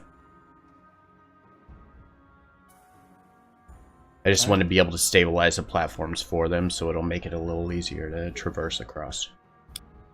Okay. Yeah, you were able to assume this whole, you going across, seeing stuff and coming back took about a minute or so. You're able to see that all of the platforms as well as the chains seem to have a little bit of this phosphorescent kind of algae glow onto it, thus making it probably a little slippery, but not too bad. You definitely feel like you could fly along the edge or something and help people across. Okay. Yep, so that's what I'll do. I'll help people across the platform from one end to the other. Do we want to take Frank with us? Uh, As you all say that, you see this flesh golem kind of peeking around and seeing the boiling bubbles and such of this mud. He kind of takes a slow step back and assumes his rigid stance. I do not like the heat. I mean, I go with no. we probably have to come back this way if it's like any of the other paths, and we can meet up with him then. Yeah, it sounds like a good plan. Stay here, Frank. Frank, is this okay with you? Yes, it is. Cool. If you'd like, you could go back to the room with your friends. I was sent to guide you. I did not belong in the room. Okay, we can wait here then. Hopefully, we'll be back shortly. Be careful. Of course. So yeah, as they're moving across, like I said, I'm going to hold on to the platform since they're kind of suspended by chains. I want to be able to kind of grip onto the platforms and just hold them so they don't move on them as they kind of make their way across them. Okay.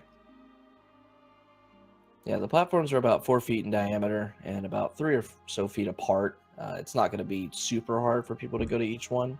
Won't even require a check to go to each one. It will take you about 20 to 30 seconds per platform just to, as you jump onto it, it's going to start swinging. And to safely get to the other one without jumping off early, it'll take about 30 seconds per platform to go to each one. Okay. Man, this is some wipeout level stuff. So yeah, help the party make their way across to the other side. Okay, one at a time. Hold up. All right. How high is the ceiling? Are you helping or are you flying Yes, across? Okay, so you're I'm gonna helping. need to stay... So I'm okay. I'm gonna Okay, so you'll need to be next to the person you're trying to help. Okay. To help them get across. So, Okay. 30 seconds per platform. You get to this platform, and at this point, both of you give me perception checks.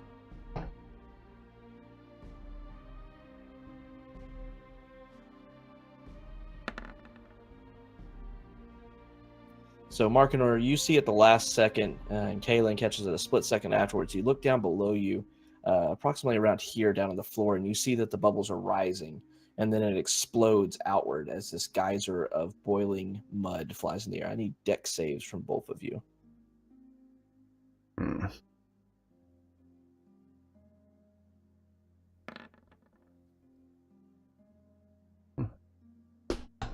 So as this geyser erupts, boiling mud flies all over the place. You're able to kind of shield yourselves, being able to save against all of this boiling mud, but you do both take 14 points of fire damage from it. Okay.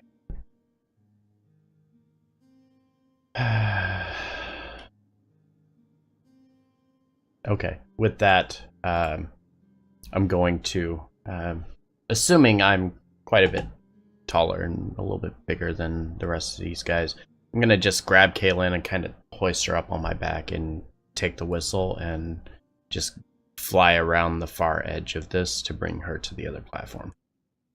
Or to the other thing.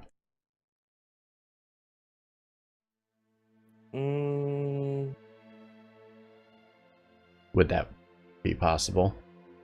I'm going to say, since you don't have a natural fly speed, you're not going to be able to carry people. The magic is centered on yourself, not on anything else. Okay. Okay. Well, then we go next platform then.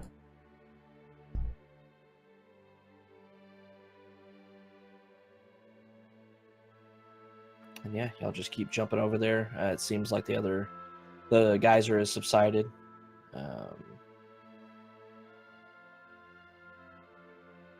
Get across.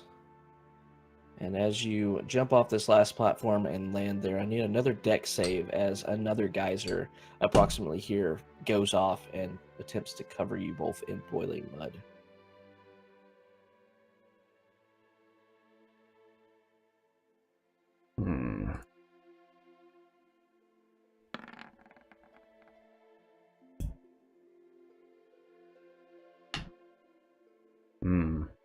So as this geyser goes off, shooting mud all over this room, not just in the immediate vicinity, it just sprays everywhere, going up to the ceiling and ricocheting off of it.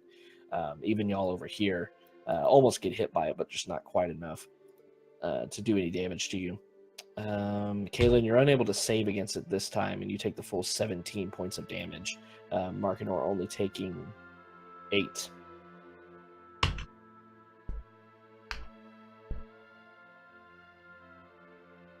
Is this going to happen every time somebody crosses? I don't know. I don't really wait for help. I just kind of see them crossing and just start to cross. Okay.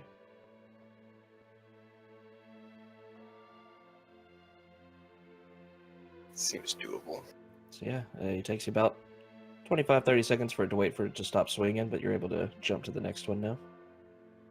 And as you land on that one, you look down and see that this geyser is beginning to rise again and spews boiling bubbles up in the air. Dex save from you.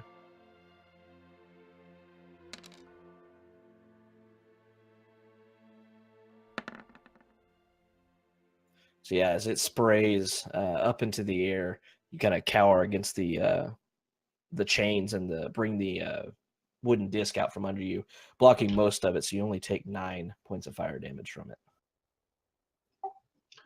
Can I investigate this door? Sure. Hop. The door seems to have a few burn marks and such on it. However, it's another wood door with iron lacing through it. It just has another latch that seems to open inward away from you. Yeah, I'm gonna open it so I can try and get out of this room before that another geyser hits. Okay. Hey, Havoc. Hmm. How tall is the ceiling? It's about 50 feet above you. Can I see anything on the ceiling? You just see the ceiling where all these chains are linked into it by big heavy bars. Markinor and Kaylin, you see a long hallway in front of you. Okay. Like step Alien. in out of that other room. Mm-hmm. Okay, Alien. Yeah, you're able to continue on. So I make it all the way to where that next geyser is. As you land on this one, you just begin to get your balance as the bottom geyser goes off. Need another deck save.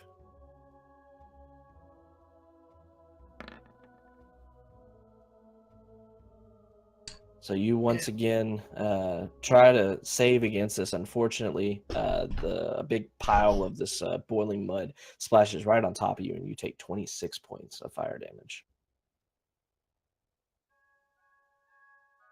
Give me Berwin and Aeolian. Give me insight checks. Insight. Mm-hmm. Jesus. Berwin, as you're looking at this, it seems like these geysers aren't going off at random times. Mm-hmm. It seems like there's a set interval before they go off again. Okay, I'll just not stop moving. Covered in burning mud and shit. Just Does not feel good. no. I'd like to hop onto this first one. All right.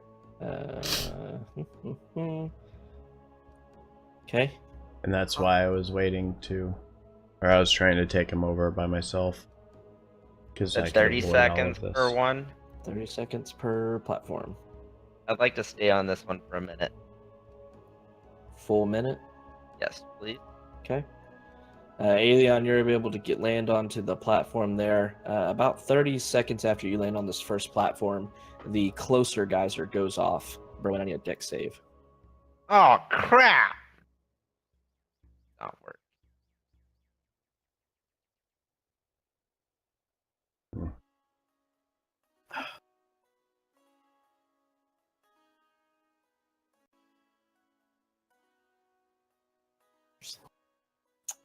There's your deck save. Okay. So yeah, as you are beginning to look around trying to time this, unfortunately you completely lost track of time and we're not ready for this first one. You take 17 points of fire damage from it. Fuck it. I wild shape into a giant spider, climb the chain to the ceiling, and run across the ceiling and down the far wall. All right, give me an athletics check as you try to climb this slippery chain. Oh, gee. Oh, gee. Athletics? Mm-hmm. If the spider isn't proficient in it, then it's just a straight strength check. Right. I'm gonna give you an intelligence check because it has the same modifier as the spider's strength. Okay. I just don't want to have to type out /R.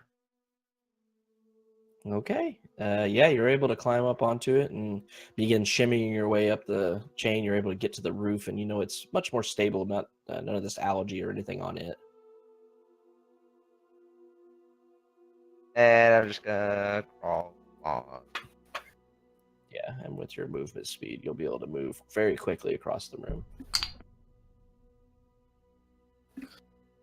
And over to this wall, down the wall, and through the door. Unfortunately, in your spider form, you're a little bit too large for this small door. Damn, that's a fucker, giant spider. That's a tiny door then. I Ooh. didn't see any of How, that. how tall is the door? It's only about 5.5 feet tall. Could I squeeze through sideways? Nope. Yeah, fine. So what you're saying is I'm crouching to get to this doorway right now. Yeah, you Yes. can lower your head a little bit. Through this doorway. Basically, it's a no, you can't stay wild shaped door. Mm-hmm. I'm standing up nicely. I'm not. As you all begin moving down this hallway, you hear behind you the explosion, and you see some boiling mud landing at the doorstep. the door that you did not close, but it doesn't seem like it's really coming into the door. Can I close the door? You can. I close the door. And then The hinges kind of squeak, koof, locking you away from the boiling lava or boiling mud room. And to your south, Markinor and Kalen, you see another door, once again laced in iron, with a latch upon it. I'd like to investigate it. All right.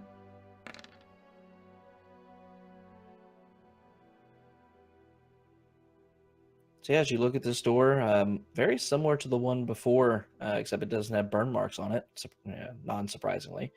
As you look at it, very well kept, no swelling or anything of this door.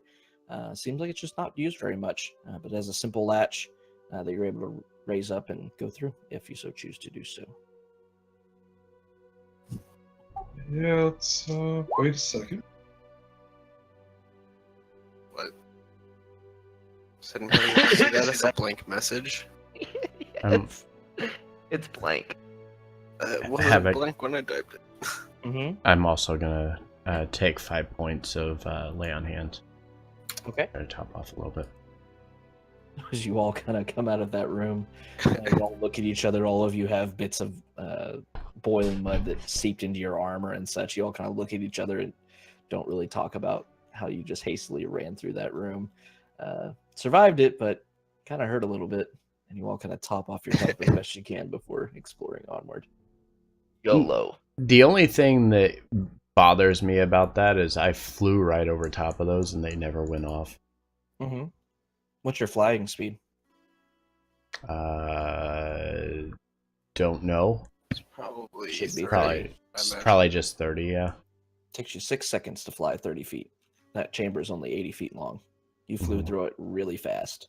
Climbing across the platform? Oh, right. It was 30 seconds each.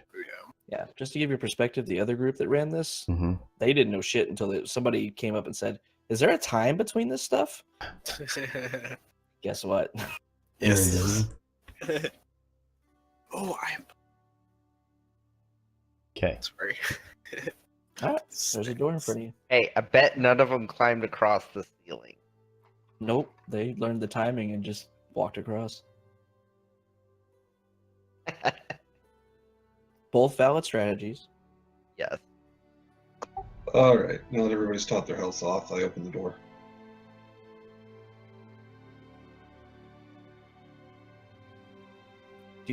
Do. As the door opens, you see before you what appears to be some kind of wooden box. And as you move further into the room, you see it much more clearly that this is definitely a coffin. And as you move forward, you see a figure stepping around it and stepping in front of the coffin. As you begin to move forward, he kind of looks you up and down, and then with a smile, raises a hand. He says, come, my friends. We should have a talk.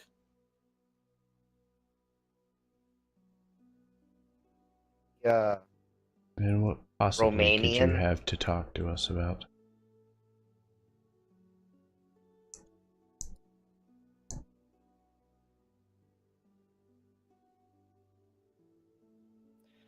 And as you all move into the room and Markinor asks, what do you have talked about? You see him smile once again, and all of you are clearly able to see 2 teeth elongated, sticking out of his upper mouth.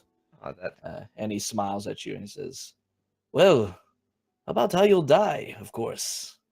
And as he says that, the entire room falls into utter blackness. And I need you to roll for initiative. That is a very, very bad decision. counterspell. Oh wait, I don't have that. Oh, that is a very bad decision. Oh my gosh. Ooh. Ooh, look at that. I think that's the first time that's happened. Mm-hmm. Hey. Actually, probably not. By the way, I learned you can actually activate the Yeah. tiebreaker Mm-hmm. character sheet. Kind of nice. Wait, really? Yep. It's in the settings Settings. menu. Add Dex tiebreaker to initiative. Yep, another drink for crit, apparently. Gonna be that kind of night. And the decimal is actually your stats. Yeah, it's just your dicks. All right, so as this whole area just disappears into darkness, you cannot tell anything. You see the hallway is the only thing illuminated behind you. However, the room in front of you is completely black.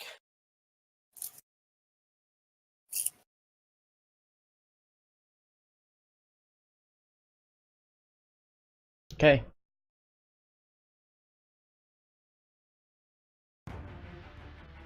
And with that, Markinor, you were the first to react.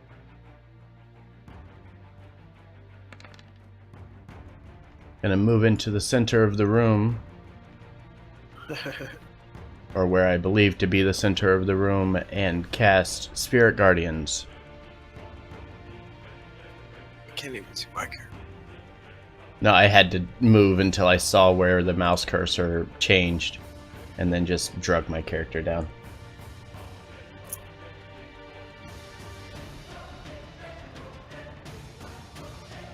All right, so as you cast this spell, you feel the angel-like creatures going around. As you immediately turn, though, to look, and how you normally do is to look for your allies to make sure they don't get hit, you realize you can't see your allies. No, I can tell it. I When basically you cast tell the it. spell, you can designate any number of creatures you can see to be unaffected by it. Oh, awesome. Cool. Okay, whatever. Okay. Sorry, guys. And I'm the chaotic one. So I'm guessing we all need to. Wisdom saves from everybody. I'm gonna be really embarrassed if I fail this. Put it that way. Oh, I Jesus Christ. freaking that one. And it's still. And let higher me than the guess. other And let me two. guess. The bad guys saved on Oh it. no, he rolled the same as Aelion. Okay. I'm gonna use the DM inspiration. on that. Okay, Oh, can I do that as well? if you have it, There we yeah. go. Holy We shit, had yeah, that from Mm. last time. yeah, and I'll allow you to keep it this time. since That's I can called use a +9. Yeah, I'm gonna do Oh. the same. Well, no. it. Okay. Whatever, Better. that works. Alrighty, so Berwyn, feeling the power of God seeping through him, is able to save against the spell, only taking 10 radiant damage as it collides into him. Everyone else, unfortunately, takes 21. Ow. Um, What just hit me? 1 sec.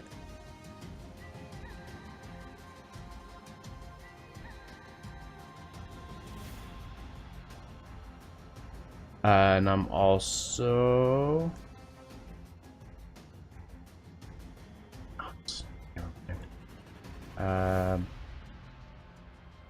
Yeah, I think that's gonna be my turn. Alright, Just yell out, "Ow! What the fuck?" just to clarify, just for anybody wondering, in darkness, basically, if you can't be seen, which normally in darkness you can't be seen, you have whoever's attacking you has disadvantage, and if you can't see, then you have disadvantage. So technically, it's gonna cancel out, and you're gonna roll normally as long as you remain to be seen, unseen rather. I'm sorry, I just kind of glossed Wait. over that whole Yeah. thing. Can you just say that again? Wouldn't you I'm just so have? sorry. Wouldn't you just have disadvantage? The way it works is that if you can't see and you can't be seen, You can't target, right? no, you can. You You can can. still take attacks. Okay. And if something It's is just within a- your attack range, you can hit it. But normally, if you can't see it, you would have disadvantage. But if it also can't see you, it would also have. So it cancels. It cancels out, and you would be a Okay. normal attack. And it's Oh, just because a- you'd have Gotcha. advantage against it if it can't Yeah. see you. We're just all swinging blindly here. Yeah, as long as it can't see you. We don't know if it can see us or not, though. I wish I was level 18 right now. Because then it wouldn't matter, but whatever. All right, that's what you're doing, or are you gonna? No, I'm not gonna spiritual weapon here because I don't know Yeah, I don't know where it's at, and I can't lead it to go towards it, so. No, there's no spiritual weapon right now. Okay. All right, Berwin. Oh, actually, fuck. Aelion did it first. Oh, this is gonna suck. Guys, I am so sorry for this. Can't you Oh, just like Yeah, turn it by the off? way, wisdom save. Oh fuck. You can drop in concentration at any On point. his turn, right? Right, at any Nope, point? it's a free action at any point. Motherfuckers. Damn it. I'm gonna drop concentration on it so it doesn't hit everybody after hearing them scream about it. Yeah, you heard all your comrades like, holy shit, what the hell was that? Oh, that is the worst thing ever, dude. Go over in the corner and do it. Hit. Break. All right, so as it feels like you're going to get buffeted again, Berwin, you feel the spell dissipate all around your body and you don't take any damage. It's your turn. I could have just killed the entire party in Um, like 2 rounds. It's so ridiculous.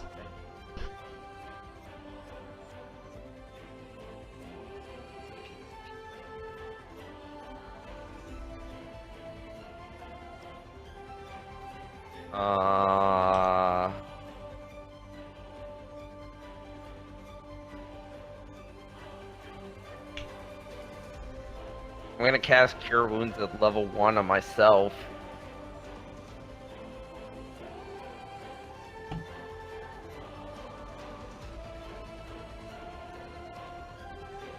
And that's it for now. All right, so you feel not being able to see anything around you. You just put your hands on your chest and try to heal up some of the wounds. And Aelion, you're next. I guess I'll try to use my superb sense of direction to kind of go to where I knew that coffin was, ish, and try and swing at like the previous location of Mr. Big Baddie. Okay. Also, it looks like the spell thing is not working. The tracker. Oh, lovely. Yeah. I'm just gonna go So yeah, Oh, make sorry. sure you adjust your spells, guys. Okay, so I you... am. We'll say you go about right here, and then you feel a presence in front of you. And as you start swiping away at this presence, hoping that it's friendly, let's say Friendly? you swing back towards the coffin, so or not friendly rather. You will hit with your 3rd and 4th attacks. Third, wait, can I not hit Yeah. that? Okay, I did. Then third is also 8. Okay. I don't know if this is favorite enemy or not. Nope. Okay, 17. What? 24. I guarantee you, as soon as I get the chance, Spirit Guardians is going back up. So that means I hit the right thing. Cool. So yeah, as you step forward, you take 2 blind shots, or well, 4 blind shots, but the 2 first ones, you feel it whistling past, but you do feel the air kind of changing as it whistles past, and you're able to tell that there's something in front of you you can swing at. And you adjust for your 3rd and 4th attacks, and Shatter Spike connecting once, and your rapier with your offhand coming in and stabbing real deep into whatever's in front of you, and you hear a gurgling hiss that is obviously not Markinor, as you do a good amount of damage to this creature. And as you say that, oh, okay, Thanks. I'll give you those. All attacks going forward will be... Wait, just kidding. Actually, all attacks going forward will be at disadvantage. As this creature leans forward and you hear it right next to your ear and it says, I can see you. And it tries to hit you twice. Does a 16 hit? Nope.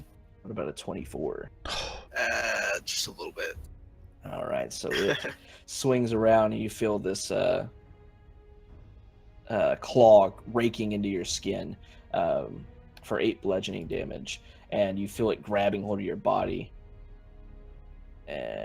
Oh, it doesn't get both. Okay, yeah. So it rakes across for 8 bludgeoning damage. And that's its turn. Kaylin. Alright, since Kaylin always sees everything she ain't happy about not seeing and is going to try and dispel magic. Okay. Mhm. If you didn't, I was going to try that.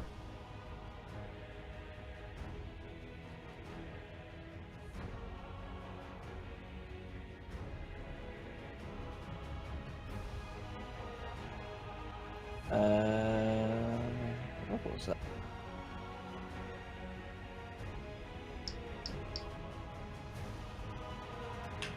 So yeah, as you raise your hands up in the air, obviously being able to tell that this darkness around you is magical in nature, you wave your hands down, unwinding the weaves of it, and as you do so, you are able to see again.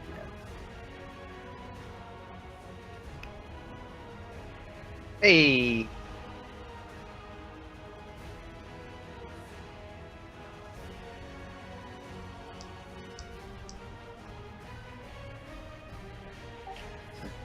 That's all I'm going to do. All right, so as she does that, you see this vampire in front of you, Aelion, dash right past you, straight for Kaylin. And Do I also get an attack of no, opportunity? you look at it and you attempt to swing at it, but this thing is moving too fast. I see. And it swings one unarmed strike at you, Kaylin. Ooh, does a 24 hit? Yes.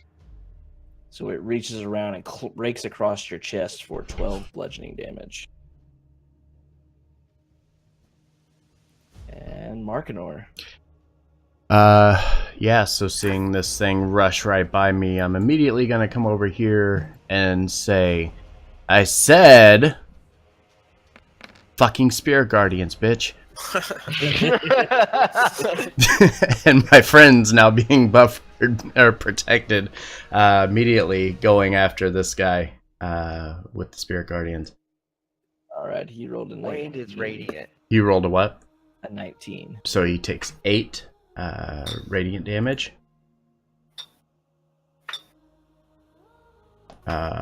He does not like it.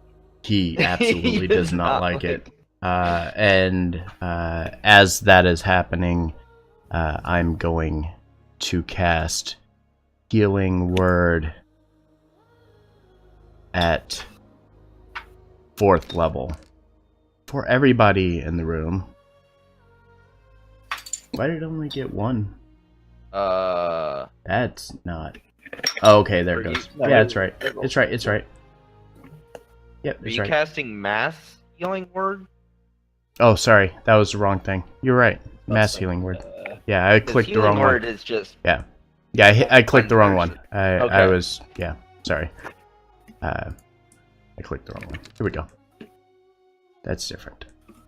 10. So yeah. 10 healing for everybody. You get healing, and you get healing. And Kaylin's not dead anymore. Damn. Wasn't dead before. And that's my turn.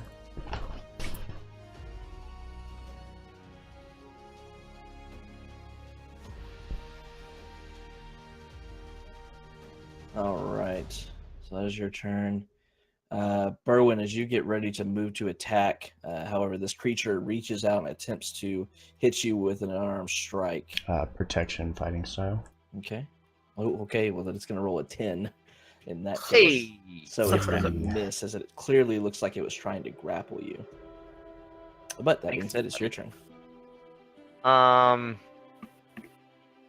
Yeah, so this is gonna be a little awkward. Your first time with a vampire always is. My God. And it I already cast killed the vampire. Guardian of Nature, Primal. And then I'm gonna Wild Shape in Dire Wolf.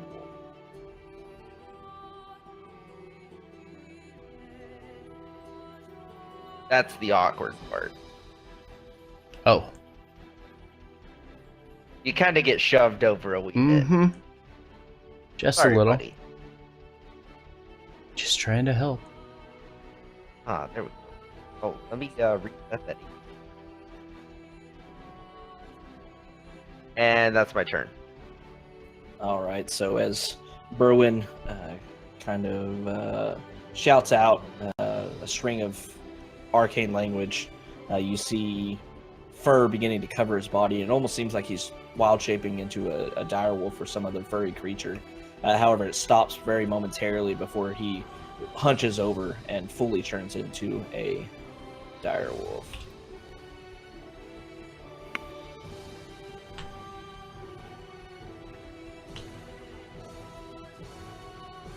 Leon. Yes, he is a fury. I was about to No. say something. The bad I- spelling. I am a tank now. And confirm I'm a Okay. Sherman. When I'm wielding, quick question. When I'm wielding two weapons, can I just decide which one I use as my primary action? With your feats that you have selected, I believe so. Okay. Cool. I want to use my bonus action to Hunter's Mark this dude. Man, D&D Beyond is not cooperating, apparently. And then stab at him with the rapier. Okay. There we go. Which shouldn't be at advantage. No, should not be at disadvantage. So 21 and 23 will both hit. Sweet. Or disadvantage. Look. Oof. 28 damage. 28, yeah. All right. Anything else? No. All right. So as you begin swinging away, you mark this creature, trying to learn its weaknesses a little bit more, and you do so as you swing around twice with the rapier, stabbing into it, leaving two good-sized chunky holes inside of it, doing a big amount of damage. That being said, it is not happy with you, so it is going to Make wisdom save. make a wisdom save. It rolled a 9, so it's going to take the full 15. Mm-hmm. Sorry, Really does it like that. sorry, Alien. I can't do anything to protect you right now. Oh, yeah. That's right. So it's going to try to grapple Aelion and reaches down for him and rolls a 10 again. So we'll try one more time. And it rolls Yes. a 12 this time, so it's going to miss both of its attacks as it tries to grapple you. What you trying to do, Willis? What All you right, talking that's about? its turn. Kaylin.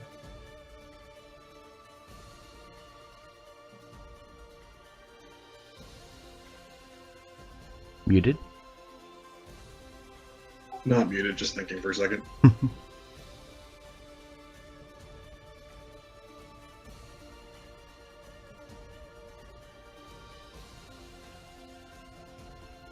Yeah, Spirit Guardians is my jam.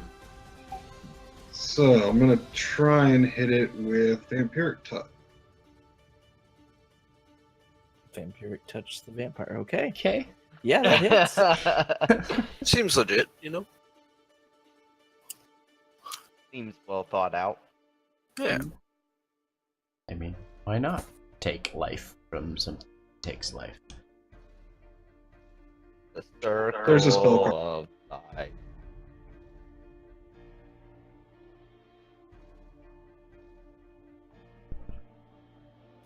All right, so as you feel yourself reaching out for this creature, you're able to connect with it, and you start passing this necrotic damage into it.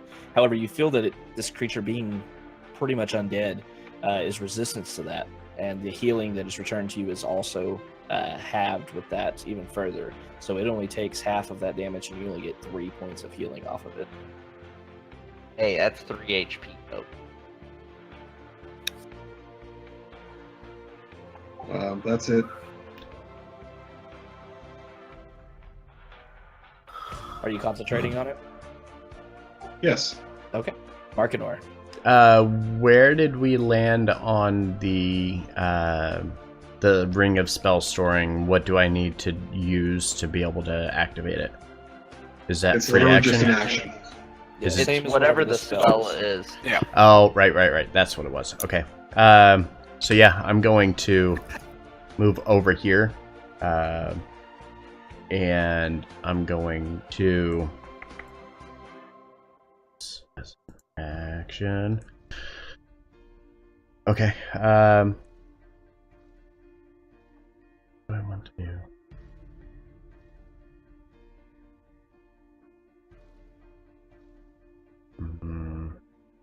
I want to reach to my pouch and take out my very large container of holy water and splash the head of the warhammer and bring it down on top of the skull of this vampire-ish guy in front of me. Okay. Him with holy water. The glorious 16. Channel Divinity. Okay. To boost that to 26 to hit. Okay. 26 hits. And then what is it? Is it 2d6 for holy water as well? 2d4, I thought. Let me double I check. have 2d6, but I could be wrong on that. Nope, it is 2d6. You're right.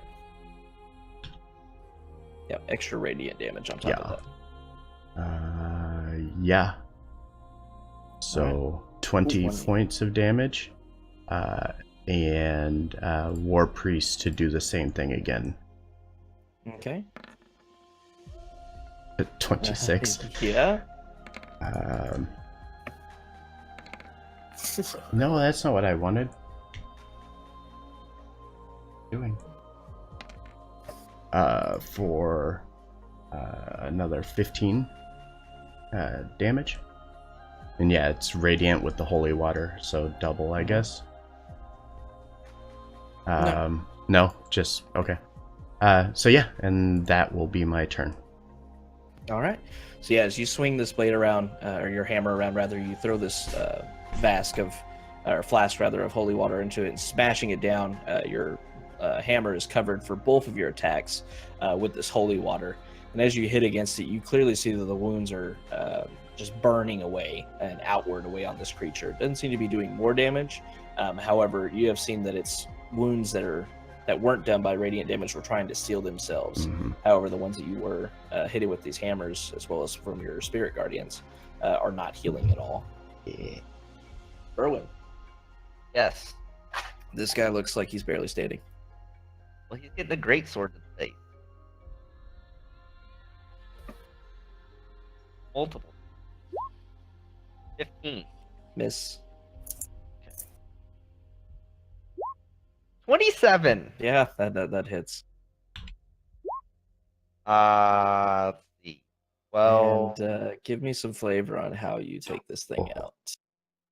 I missed the first time.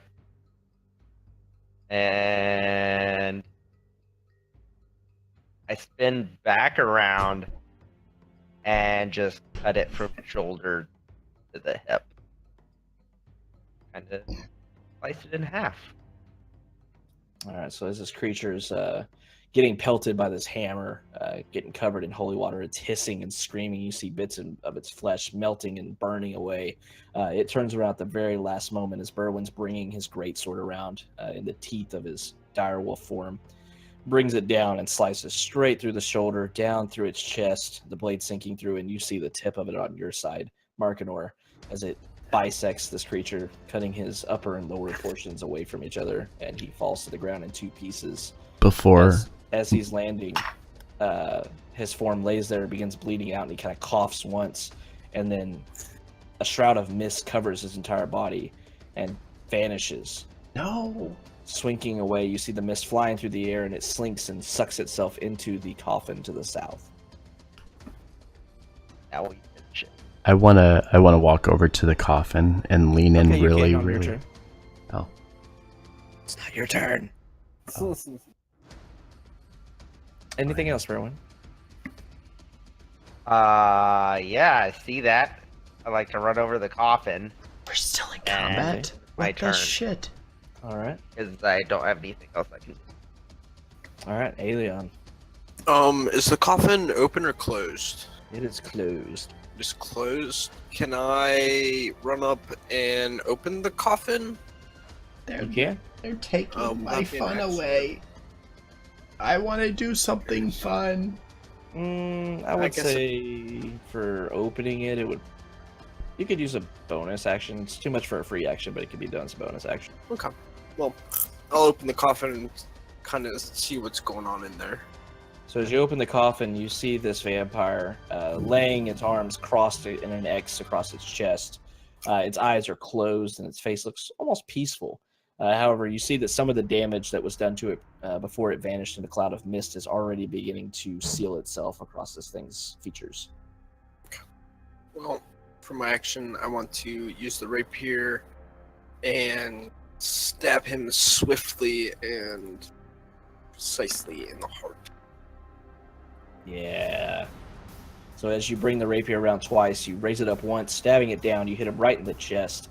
As you do so, the vampire's eyes open and he screams in pain in your face. And as you pull the rapier out, you stab down again for a second time. And as you do, it almost seems like the blow spreads outward from your rapier hit, spreading out away from the blade, and his skin begins to deteriorate all across his body. And all that's left is bones. And then his bones begin to fall away until there's nothing but dust remaining. And you are fairly certain he's actually truly dead now. This Is was, there a little pile of dust in the bottom now? Are we still in combat? Nope. I'd like to, J. Leon. Nice job. I want to lean down into the coffin and get as close as I can to the pile of dust that remains and say, I told you that was a bad idea. Wasn't wrong. Had y'all kind of scared at the beginning, though. That was fun. the re-dead don't even hear So, the living. the most terrifying part of that was the entire fight started off with me dealing 21 fucking damage to everybody in the room. Right. Oh my god. I was like, oh great, I just got healed, and then Markinor comes around, and I got it, guys, don't worry.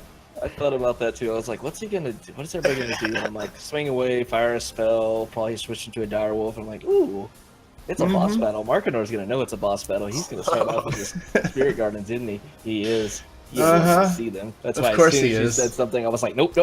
I read that spell. No. It says you have to see them. Trust me, I fucking know. I looked it up. I before read the it. session. I read it just to make sure. he knows more Should about just our manage characters than we know about our characters. Apparently so. Welcome to being a DM, where you have to know everything about them, so I can actually challenge you fuckers. Yeah. So as this all goes by and Markinor whispers sweet nothings in this dead vampire's ears, everybody give me perception checks. Am I using smell? No, sight. Damn. I don't know what I performed, but it wasn't good. That performance was awful, Kaylin. So everybody, as you're looking around, you see, as you're kind of leaning away back from the coffin, you see what appears to be the edge of some kind of a hole or something, or a pit down below this coffin. Like in the coffin, or No, down below. like it's not part of it. Like, Like you it's could laying push on the the coffin floor. out of the way. Okay. Yeah. It's I'd like kind of to covering push up the hole. coffin away. Berwin, May or may not be in the direction of Markinor. 1 second, I had to do this before. I just forgot to do it beforehand. 1 moment.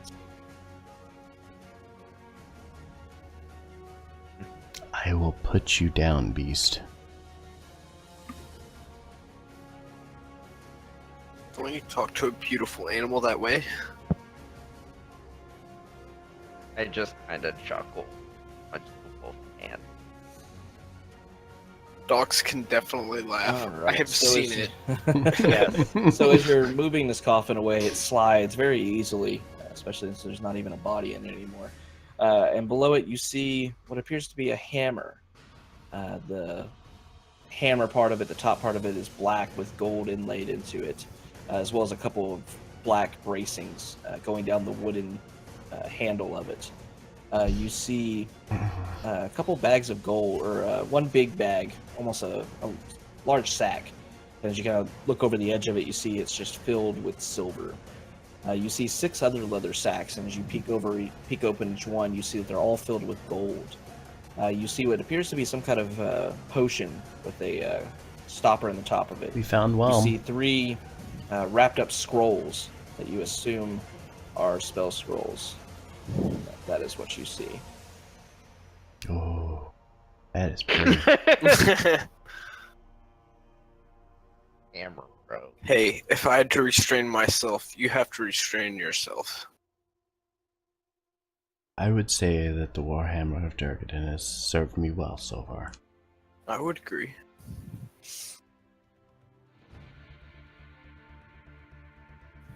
Okay, I'm going to also throw Whelm into the bag of holding.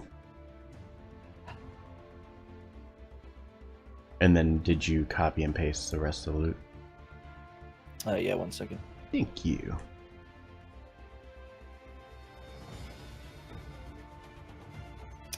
You said you picked up Whelm, or? Yes. Okay. I was picking it up to put it in the bag. All right. So as you pick up this hammer, you feel a very man. deep and gruff voice resonating through your mind as soon as you make contact with it. And it says, almost screams into your ear, "You're not a dwarf! Put me down this instant!" Damn.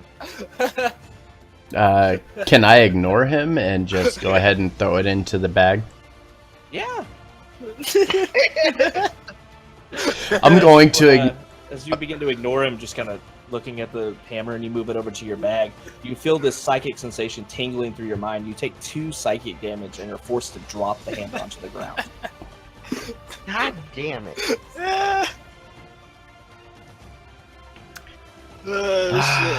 Shit. Such is the relationship between dwarves and elves. Actually, I mean, I wouldn't know what's going on. I could So speak. why'd you drop that hammer? You're right. Can I try to speak Dwarvish to it? Yeah, you can try. And as I again reach down and grab onto it, and I'd like to speak to it in Dwarvish and say, "Don't worry, this is only temporary. I'll take you to your master soon enough." And as you reach down and grab the hammer, you hear this voice once again. "Rude! You keep grabbing me by my shaft! What is wrong with you?" Oh my god. Phrasing.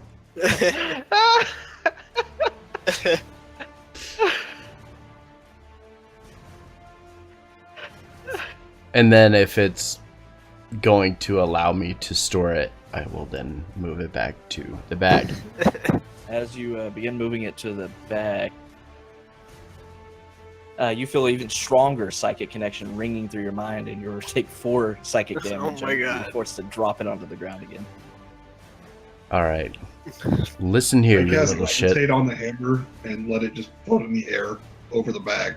Tell Markinor to hold the bag open. Okay. And yeah, I will hold the bag of holding underneath of it. What are you doing, Caitlin?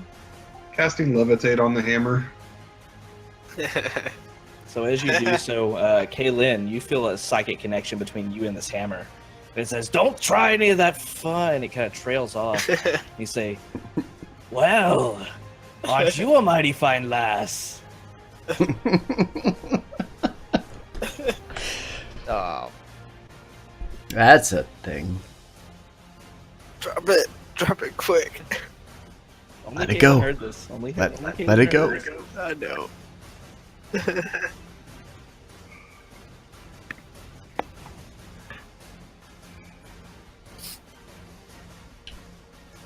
Have to put the question I'll mark in release here. the hammer into the bag so it'll float down gently, and then I want to vicious mockery it just for the hell of it.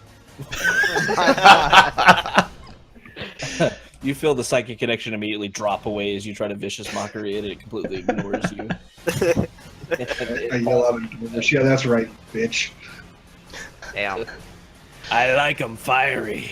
And then he drops into the bag. Okay, and then what was the rest of it? It was a bunch of stuff. Motherfucker.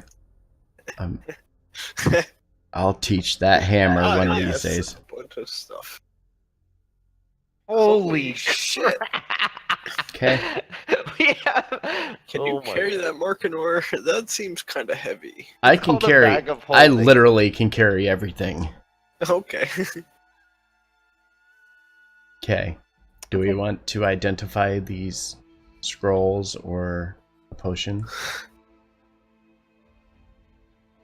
Oh, And a perverted hammer.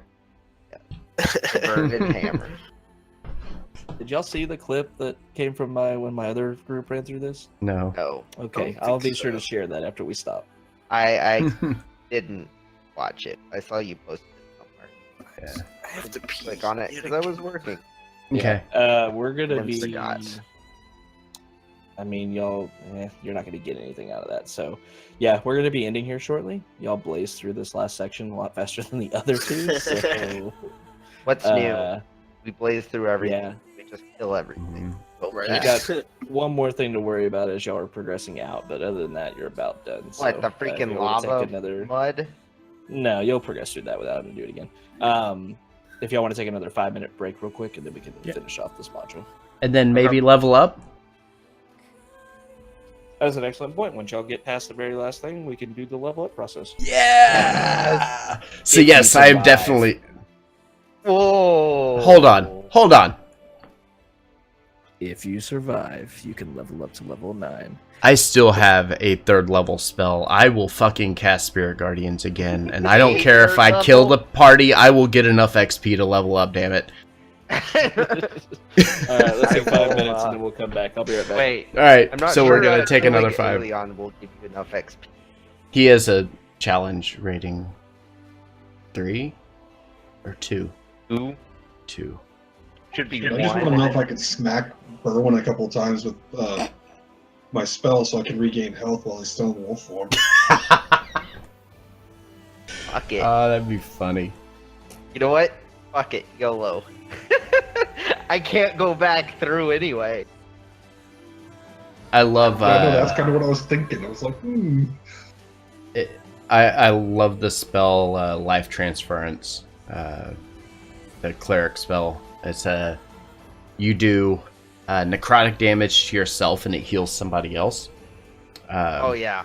Oh dude, that spell is so awesome. I fucking love it. However, Kaylin, if you try to just walk up and do that, you may lose your head. You might want to say something before trying that. Okay, No, we're gonna I'm just take not- 5, and then we're gonna come back and finish this module, and then level up, and I'm gonna A be bad excited idea. because I get a bunch of new fun Throw things. that out there. So yeah, that's the thing. All right, we'll be right back.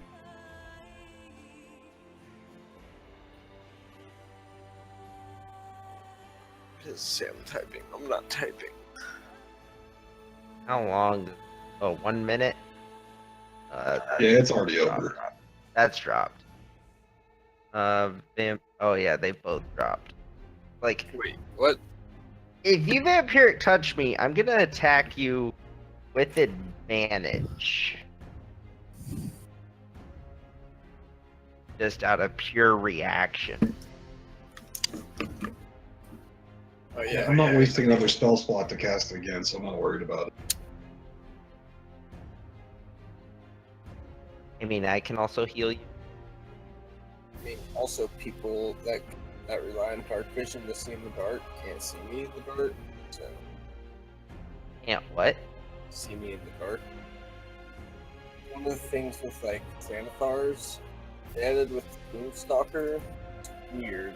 Oh. Like things that rely on dark vision to see in the dark can't see Moonstalkers in the dark. So everything should have disadvantage on you already. So technically, none of you can see. But that's kind of weird. We just hear you, Yeah. Just know I'm there because and we I'm know you're I'm there. almost dead all the time, so. True. You just know. You just So what know you're- when I am there and not dead. What you're saying is Markinor can sense you all the time because you Yes. are always dead. Yes. Damn. I'm practically undead by this point. I mean, at this point, Oh, and when I'm wild shaped, I know exactly where you are, pretty much. Well, yeah, because you can smell me. Yup. Good old advantage. because he It's- smells bad. Yeah, I'm pretty sure we can all smell you.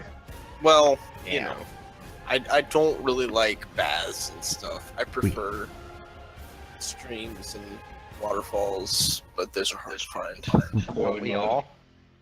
We didn't want to hurt your feelings, but you I know smell how it really really bad. is.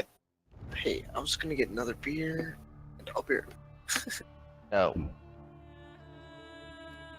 All right, I'm I back. was going to get another beer, but I opted not to. We're gonna finish this session without. Oh, do we have to fight the Sphinx now? That would suck. He was my friend. He's my friend. I like him. No, we gotta fight the wizard. It's difficult. Well, there was the group in the room over here that. Oh yeah, we gotta go get our flesh golem friend. Hey! Hell yeah. Thanks, C-Pig. Appreciate it, man. Yeah, because they were... The one group was over here, and they locked the door and kept us from going through. And we didn't try to pick it, so...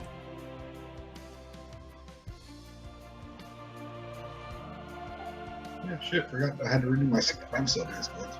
Yeah. So I went from a little something something to quite a bit of something something. Quite a bit of something, something.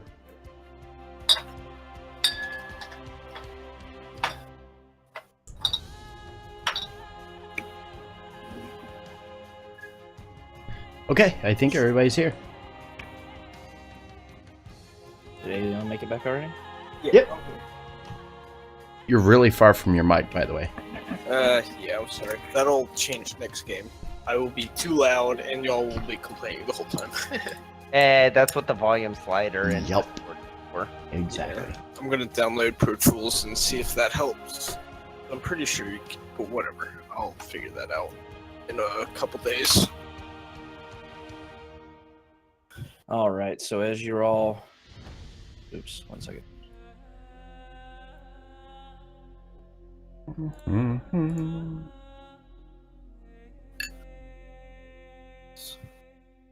Okay, so as you're all going through, you're able to successfully get Whelm into his bag.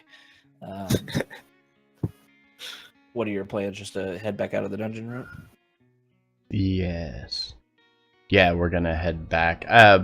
Do we want to try to hunt down, either take out that last orb and figure out what's going on with Aelion's ring, or try to go into that locked room? Do we want to do either of those? I mean, if we can do anything about this ring, that'd be cool, but for real, I'm not that pressed on it, I guess. Well, If nothing else, if it'll help y'all out a little bit, everybody give me insight checks. Let's do the thing. Let's do the thing. I didn't even click on it. Holy crap. Here. Oh, Sam. Wait, what? All right. See, on my so- screen it says a 1. That doesn't make sense. No, that ain't right. Wait. Like the 3 dice? No, I don't ever use those. so. Whatever. Aelion, you come to this conclusion first as you're kind of thinking about it. Based off everything you've been through to this point, with the water that was hiding obvious traps that you would see if the water hadn't been there, to the room with the bottomless floor with the 2 Kelpie inside of it, to the spinning carnival attraction room that you had so much trouble with, to the floating river to nowhere that you knew that went in a constant loop. You just feel like this whole place was here to fuck with people and to test them with different goofy contraptions and things like that. And you kind of have the feeling that this ring is probably one of those contraptions. It's something with great, vast power within a 30-foot square room and otherwise useless. That Elion just kind of pulls the ring off his finger, which he's still been wearing this whole time, but just kind of pulls it off, looks at it, and just kind of throws it in the coffin. Like, this is useless. I'm done with thinking about it. Waste of brain power.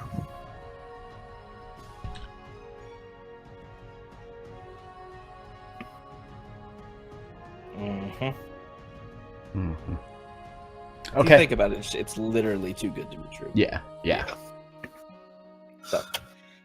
So do y'all plan on going back to that north part? 'Cause otherwise, I'm just gonna transfer you back to the last area. Do we want to try to go for the rotating room and try to go to the north and break in and track down that group that attacked us? Sure. Honestly, we got what we came for. I say we just go. I'm okay with that too. Okay. Then yeah, we'll just head out then. Also, side note, anybody who needs to remove keycaps and doesn't have keycap puller, what do you use? Flathead. Uh,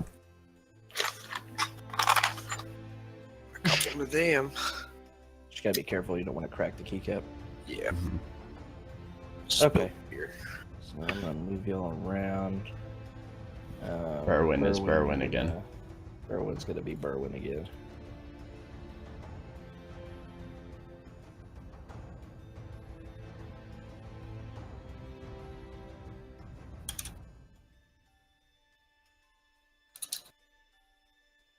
Alright, so you make your way back across the boiling pit.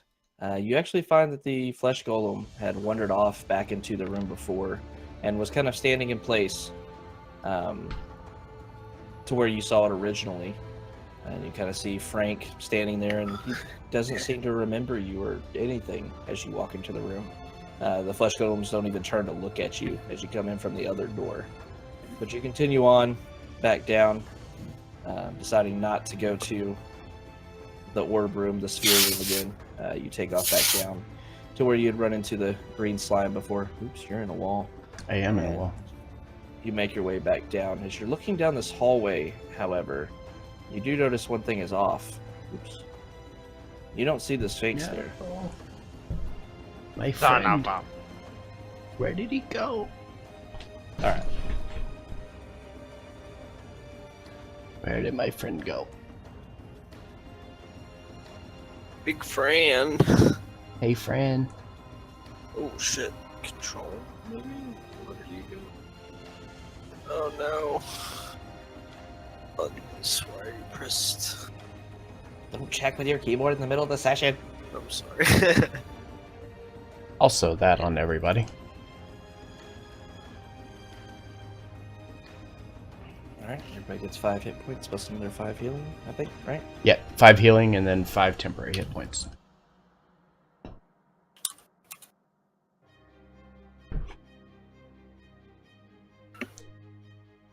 Okay.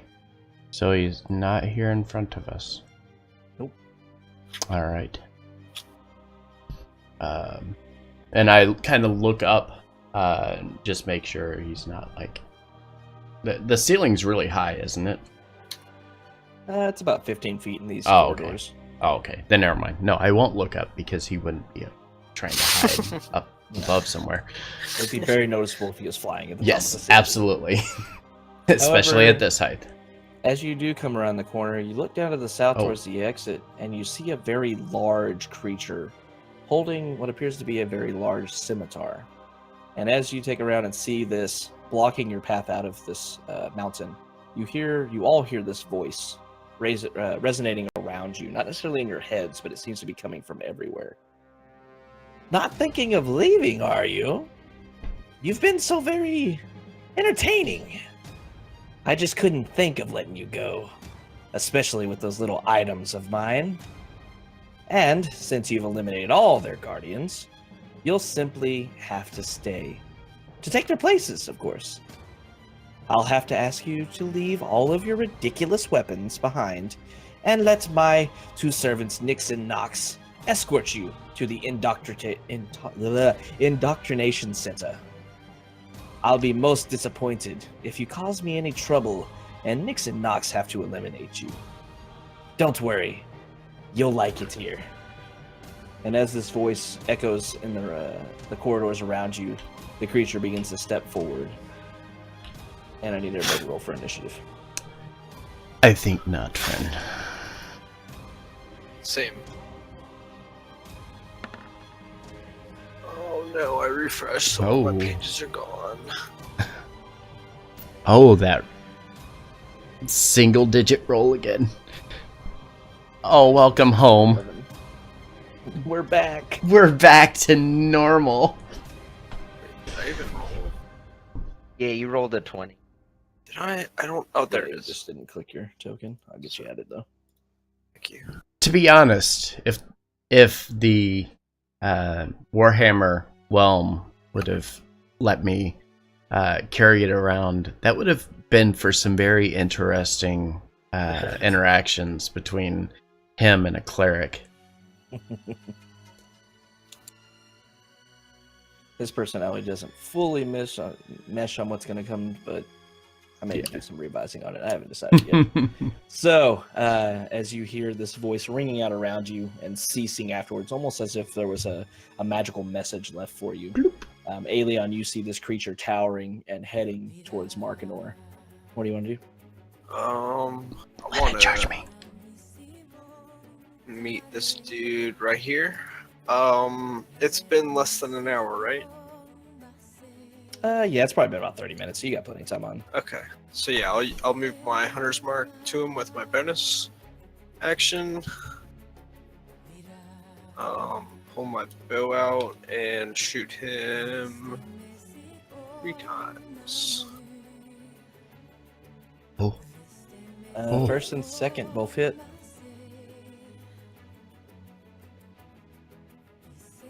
Okay. Hunter's mark just gets doubled, right? Just because how we're doing that. So it'd be 2 + 6 instead of 1. Yeah. Basically max damage and then whatever else you rolled. So 2, 8, 23, 28, 30. Wait. I'm so bad at math. 12, 15 plus 15, 30. There it is. Thank you. 30? Yeah. Okay. 33, but that's okay. 33? Did I math wrong? Math is Or hard. no, sorry, 35. It's 15 plus 8 plus 9 plus 3 is 35. Yes, it is 35. gosh, thank you. Damn. My math is usually decent, but Open up the calculator. Your computer has it. I know, but Your my phone head does also too. goes too. My All head right. is a decent calculator. Mine sucks at calculators. I have a calculator open. All right. So anything else? I'm just gonna put my bow away and pull out my swords, and that's it. Okay. Just ready for him so- to come at me. All right. So as you see this very large creature storming up the hall towards you, and Markinor both, you rush forward and bring out your bow, firing off 3 quick shots. The first 2 sinking in, the second one sinking in deep, doing a lot of damage. And you're kind of too impressed with yourself to hit the 3rd shot. But you did a good chunk of damage. This creature kind of stumbles forward, but then opens up a grinning face and continues charging forward. And it will do.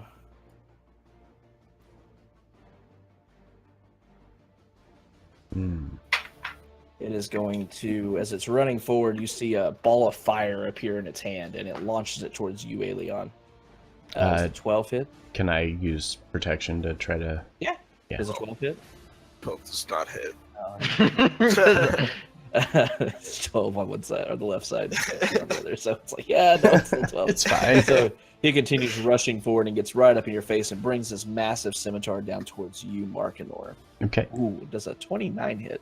Yeah. Oh, all right. Wow. So as you brings it around, you notice that the edge of the scimitar seemed to be glowing slightly, and as he brings it around, it seems like the fire on the edge of it catches, and a small blade of fire comes down towards you. You take 18 slashing damage along with 5 fire damage, taking a total of 23 damage from this attack.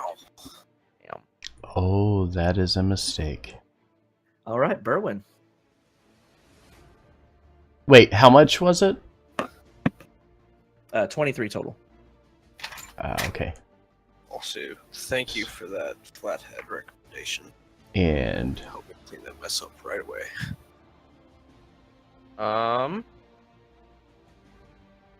Shit.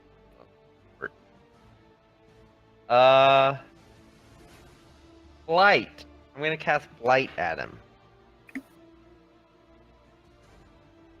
I thought Okay. you said flight. I was like, That's that's flight. there's going to fly. fly over top of him.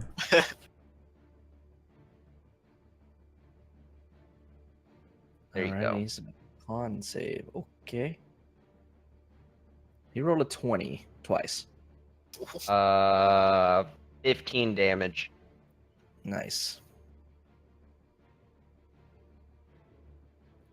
Anything else?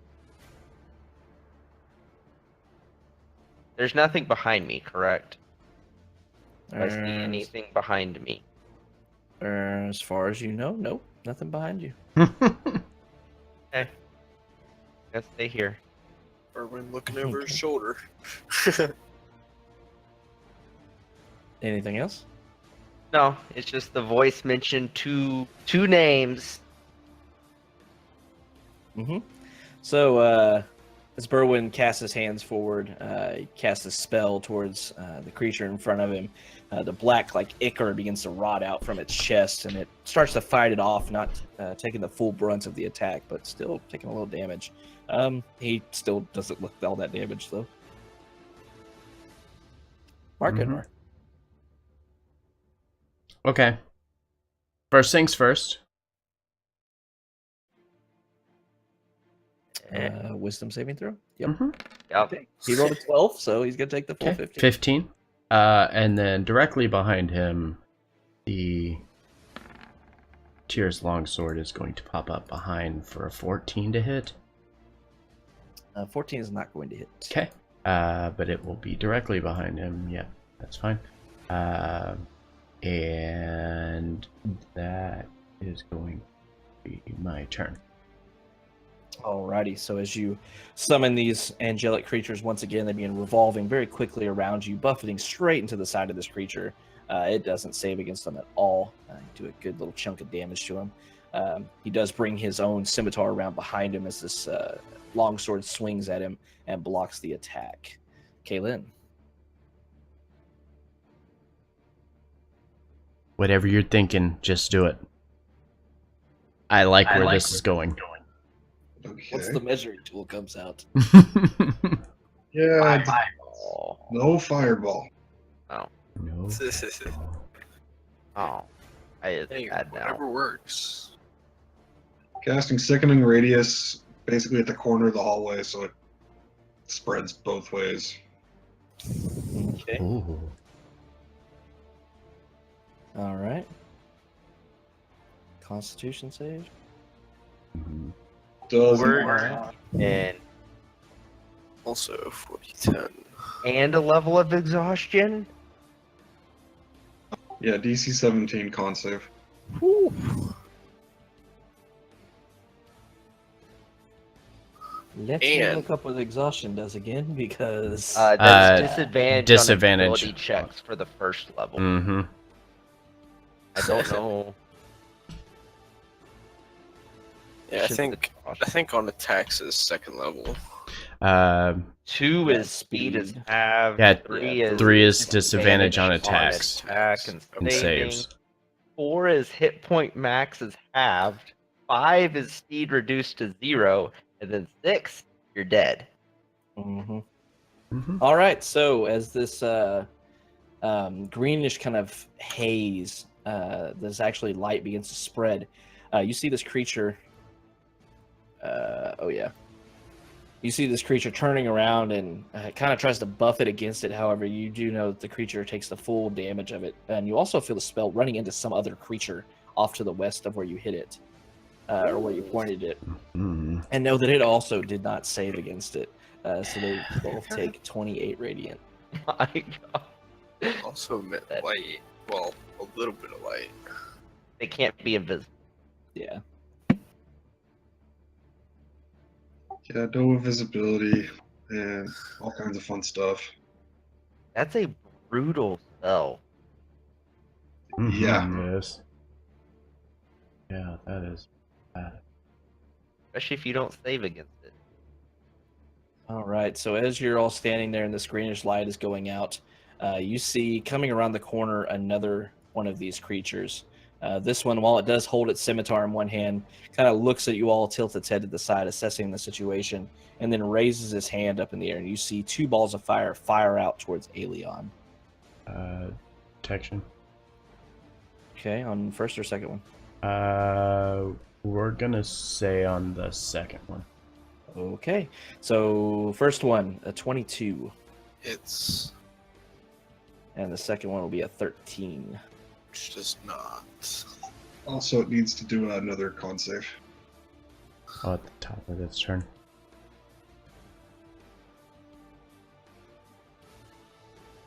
Yep, start your turn, not end of turn. Okay. Mhm. All the cons. There's It's gonna gonna be so roll many a saves. 16, so it's gonna take the full damage.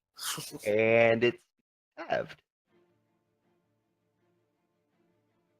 And its speed is halved. All right. Mhm. Oh goodness. Okay. All right. So he fires off. The first attack hits. You get a ball of fire to your chest, Aelion, for 15 damage. The second one does go wide, and then this guy is going to turn around and run back around the corner. You do feel him exiting the range of that attack, Kaylin. Jeez, what is his speed? Damn, his movement's really big then. As I'll even say as you, you saw it. As he turned, you saw his feet leave the floor, and he began hovering and flying away. What a punk. yeah. So, Aelion. I'm just gonna keep going at this dude, but kind of, differently than usual. You see him kind of going backwards. Your first and third attacks will hit, and then the last one I'll need a D100. Wait. Well, ignore the last one. I don't actually get that. Oh, I yeah, thought you I don't get click that. Yeah. Okay. Yeah, first and third attacks will hit.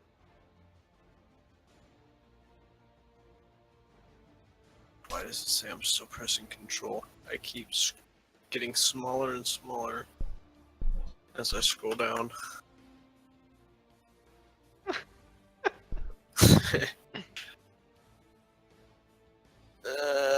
Roll damage. Hmm. Okay, I'll do it for you. Thank Sorry, you. I'm getting impatient. Thank you. Okay, so 8 and 13, so 22. 21. Yeah.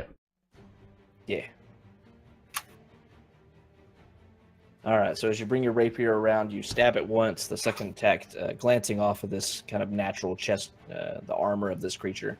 As you bring Shatterspike around, the first attack hits, sinking into it, doing a good amount of damage. This creature's starting to look a little banged up. That being said, it is not super excited about you doing this. I It's gonna believe make both of us. Wisdom Yeah. and con. 4 for the wisdom, 23 for the con save. So no damage on the con. So 11 from me. Okay.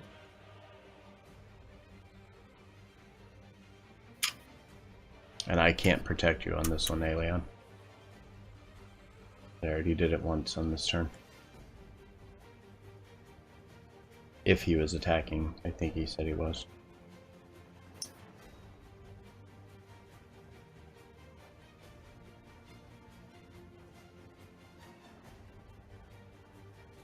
All right, so this creature is going to raise its hand, and as it does so, fire erupts from underneath Berwyn and Kaylin's feet. Counterspell? Sure. Ooh, Damn. Cast it. yeah.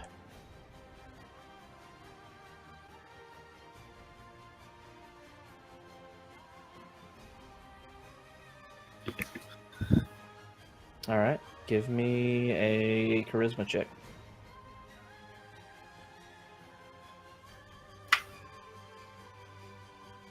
Yeah, so just barely catching it as these flames begin licking at your boots, you immediately look at this creature and fling your hands out, shouting a counterspell to it. You feel the power just enough of what you're saying to overpower it, and this wall of fire, instead of blowing up under your feet, dissipates completely. The creature kind of lets out a furious growl and instead swings his scimitar at Markinor. Does a 27 hit. Yeah. Oh, So once again, the sword is partially on fire, brings it down for a total of 19 slashing and fire damage. Just 'Kay. 19, not 19 each. Okay. So yeah, it carves through you there. And Berwyn. well, yeah. I'd like to take a step forward.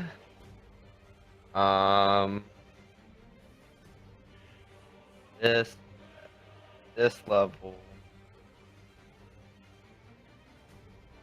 23 HP for Aelion. Okay.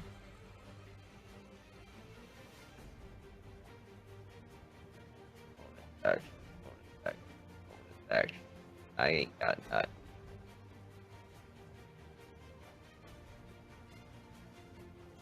That's it.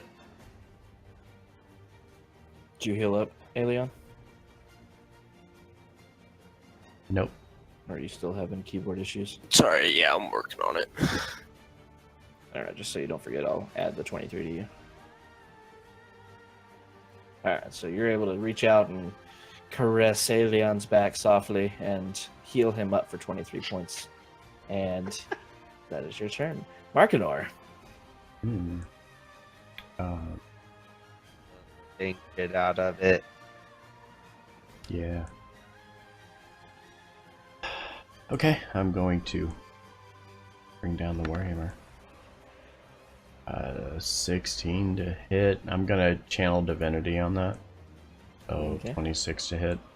That hits. For 13 bludgeoning. And going to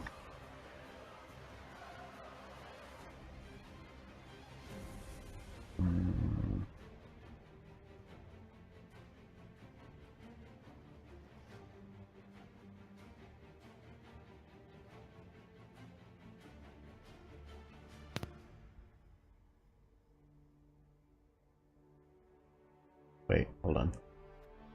Oh yeah, I can't do that.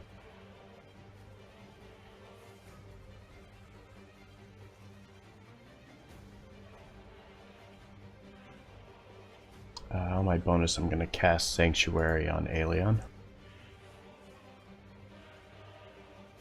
Okay.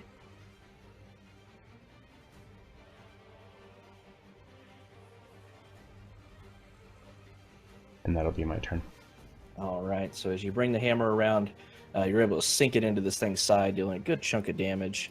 It's looking pretty, not about to die, but it's looking beat up now.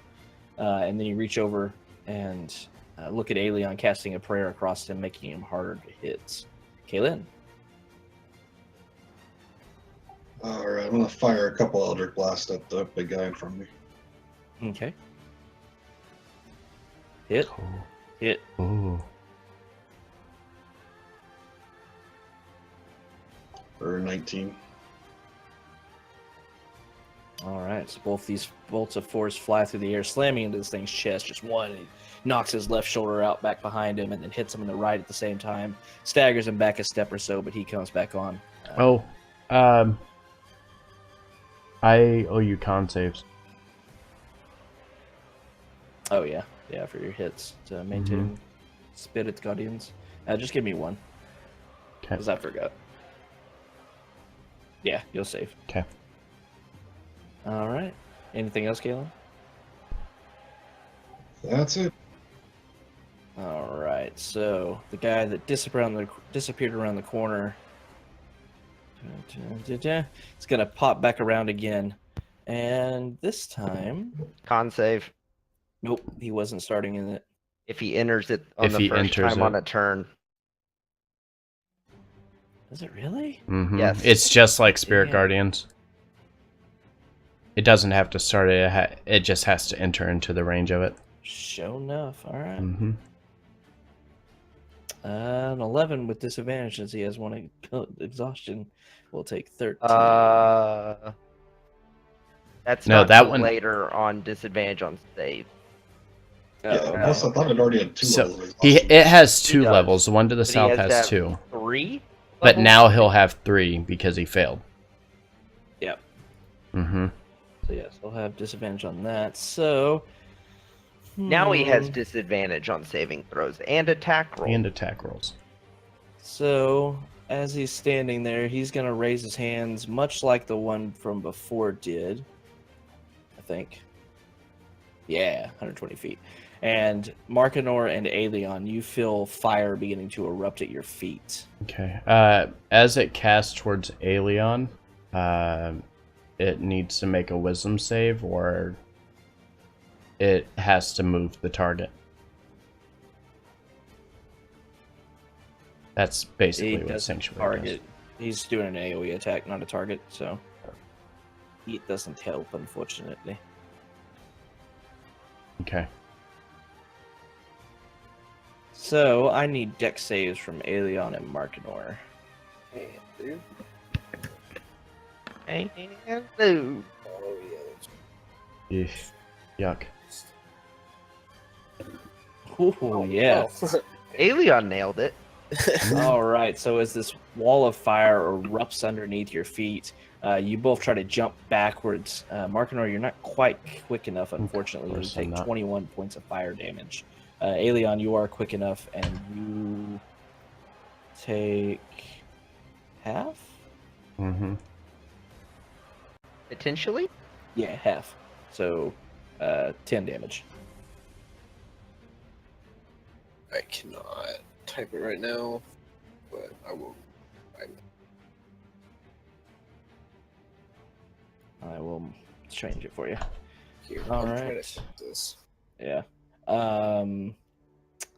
Yeah, this guy is just gonna use his other action to dash, I guess, and try to get the hell out of this stuff. Where can he go that it's safe?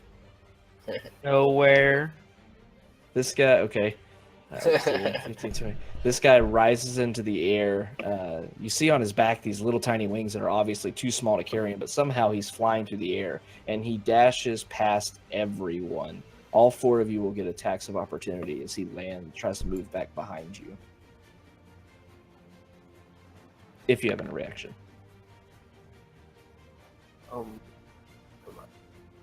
That's gonna miss. Aelion hits. Pretty sure everything misses. Ignore. Hmm. I'm assuming you're trying to hit with something in your inventory, Caleb. Yeah, otherwise known as an unarmed strike. Trying to smack him. Yeah, so everybody missed this creature as it flies overhead except Aelion. Try. Wait, where did it go? There it is. Oh, it's Oh, Because- also because it came by me here. I also need to give me a wisdom save, please, because it entered within the 15-foot range. All right, it'll roll a 19, and it will It take takes half. half. Yep. So, I seven. unplugged my keyboard, but my computer still thinks Control is pressed. Oh my god. So it just opens a new tab at the moment. All right, so I guess just tell me what to do, and I'll do it for you. Just hit Rapier +1. All That's right. Thank you. I'm trying to fix this. I'm trying sounds to like- find my Jack with on-screen. your equipment in the middle of the I guest session. did. I'm not. I'm You just took a screwdriver into your keyboard. You were jacking with it. because I spilled. I had Oh. an accident. I'm sorry. So the real reason comes out. Yeah, now we know. Yeah, now This the is dirty the truth is source. out. Now it all makes This- sense. This is my shame. All right. So yeah, Aelion's able to catch this creature as it flies over. It's buffeted by the spirit guardians, but it still makes it through, trying to make its way out of the sickening gas that Kaylin threw out there. The wrong move. All right. Yeah, he dashed. That's his turn. Aelion, let me open your character sheet, I guess. Play for Oh you. no, I can still do. Well, I think I can do things. He can click on them, he just can't type Yeah, things. I'm just gonna keep doing the attacking the same one, kind of backwards still because I feel like being weird. Okay, first 2 attacks will hit. Second, third one will not. And I can't do damage. Of course, I can do the attacks, but not the damage. That makes It's those so weird. All right. So, 29 plus 12, 41? Oh yeah. I got 31. 32. 31, yeah, I added an arch into it. We'll take 41 damage. Yeah, I mean, if you wanted Nah, fam, nah. Okay. All right, so as Aelion brings his rapier and Shatterspike the opposite way around, he actually switched, tossed the rapier up, put it in his right hand instead of his left, and juts out twice with it, stabbing deep into this creature. It's starting to look like it's getting super weak. Its movements are real slow. It's bleeding very profusely. Oh God, Aelion, please mute. Yes, please mute yourself. Sorry. If you can. Oh, I can't. Um, I can't mess that. Oh, we can't now. Shit. We can mute him. He can just leave. Did you kick He, him? no, he left. Oh. Oh, now I left. What is going on here? What is going on? This is just such a cluster. So bad. Oops. All right, so Aelion does a. Oh, he broke it. Oh. Yeah, Aelion did a bunch of damage. This guy's almost dead. Moving on. He's upset with you both. He's gonna take Kaylin, back. Kaylin, do your thing. He'll. Oh, what the shit? Oh, not Sacred Flame. He saved against both of you. Okay, so 8 from me, and then nothing from Kaylin. All right. This guy gets buffeted one more time. He looks like he's barely standing, but he is going to swing the scimitar at Aelion and Markinor. The one at Aelion, he'll need to give me a wisdom save for. hits. It's an attack. Oh, Doesn't no. matter. Alien attack. He attacked, yeah, so it's gonna... then I'm going to protection fighting style. All right. 22 hits you, Aelion? You can't hit Aelion? So No. it hits. Yeah, it hits hits. him, so. Yeah. 21 for you, Markinor. Yep, Oh, I'm down. Be lucky that he doesn't have I meant. advantage because he rolled in that 20 on his other one. So yeah, he brings the scimitar around, catching Aelion for 17 damage. And he's gonna do way more than I have, so I'm down. Yeah, 15. plus God 8. damn it. Come on, guys.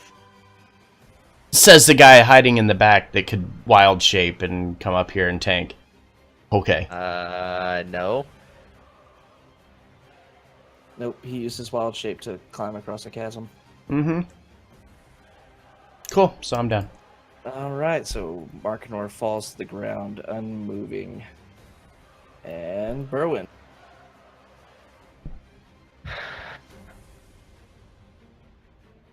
Gonna step here. This.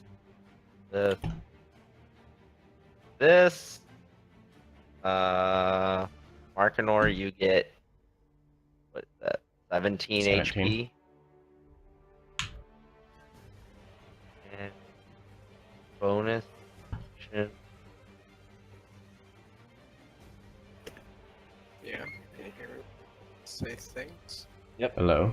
Hello. You That's hear us? really obnoxious. Be right back. Bonus action. I'm gonna cast Healing Spirit. Hey, first time we've seen that. And I'm gonna hold on. Let me read it right quick. Make sure I'm doing this correctly. Buff Put with it in a Nature spot, Spirit. and anybody can move in and out of it, essentially. Buff Mhm. with the Nature You can Spirit. cast it up to 60 feet away, but it just takes a 5-foot block. And then people can move to it. It's gonna look like a little dire wolf. There we go. Can you hear us now? Yes. Hey, can you control your stuff now? But that's Oh, well, secondary fine. to hearing. Okay, all right. So you took a big chunk of damage. It's Marketor gonna fell be down. right oh no! here. Oh God Almighty! It appears where Aeolian is. All right, so a healing spirit appears on you, but it won't heal until it's actually his turn. Right.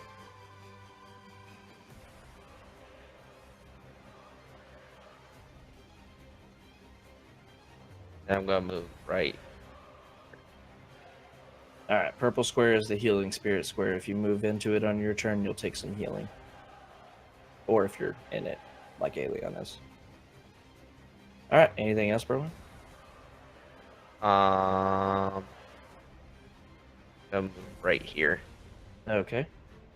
All That's right, it. Markinor, you got some healing. You're able to stand back up now. Okay, how much movement is it? Half. Half of it? Yep. Cool. Then I'll stand up. And then I'm going to jump into the square and then back and take some healing from it. You don't have to. You don't have to stay in it. You just have to move through it. Correct? Yes. That was the ruling on that, and it's Hey, yeah, 6. nice. There's the Okay, more healing. and then I'm going to, on my turn, cast Cure Wounds on myself for an extra 9. And then on my bonus action, no, not Spirit Guardians.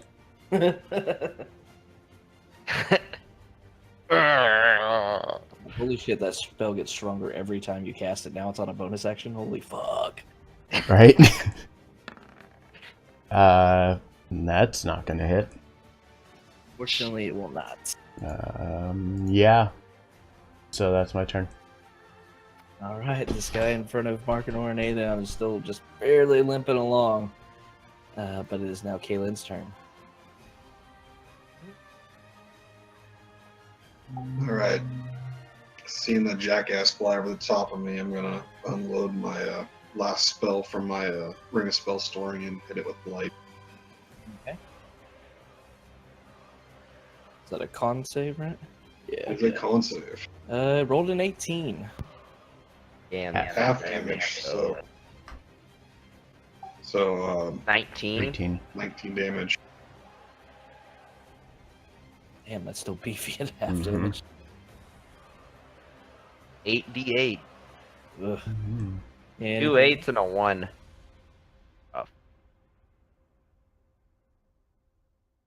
And then I'm gonna just quickly dart into the healing area and then down the hallway to the left. Okay. You also get 6 HP. Damn. It's good rolls.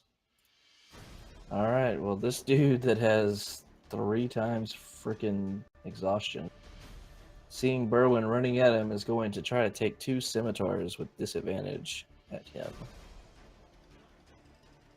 16 and a 17. Yes. Oh, okay. On one of them, I'm gonna pull up and cast Shield. Actually, the first one, I'm gonna cast Shield. First one. Okay. Yeah, They're literally the exact same damage, so it doesn't matter which one you pick. actually it does, because neither of them hit. Oh, the first one, is it last for your entire, or is it Yeah. just one attack? Till your turn starts. It's a +5 AC. Oh, dope. That's a nice spell. Mhm. All right, yeah, so it'll bounce off then as this arcane energy goes up and shields you from the scimitar attacks. That bounces off. Clearly would have just reamed you with these blade attacks, but the shield that popped up saved your life. Saved you from a massive amount of damage. Aelion. I'm kind of reeling, but I'm still.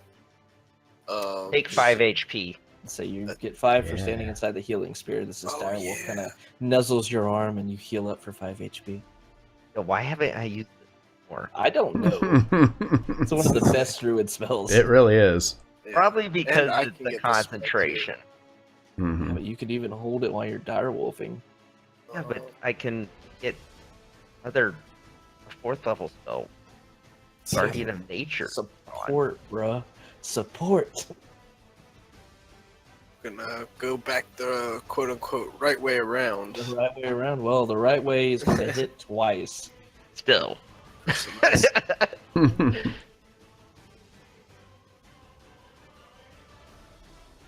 Fucking So God. yeah, as you bring around the first strike, it is more than enough to cleave into the chest of this thing. As it's falling backwards, its eyes kind of rolling back in its head. You come around and slash it again after missing your second strike. Just blood frenzy on this thing, and you take it to the ground, and it is not moving. Clearly dead. Anything else? I'm gonna move up a little bit, but not quite engaged yet. All right, Berwin. Your magic shield drops away. Right behind you, buddy. Surprise. Pulls out the wand. All right. Pocket wand. Oh my goodness. That is Rolled a 16. 36. Half of that's 18. still pretty good. Still pretty 18 decent. damage. Okay. Still beefy. And then bonus action, I would Oh, like just kidding. He has exhaustion 3. He had disadvantage. He rolled Mhm. a 10. Yeah, 36 so 36 damage. Okay, fixed it. I'd like to move the healing spirit to me.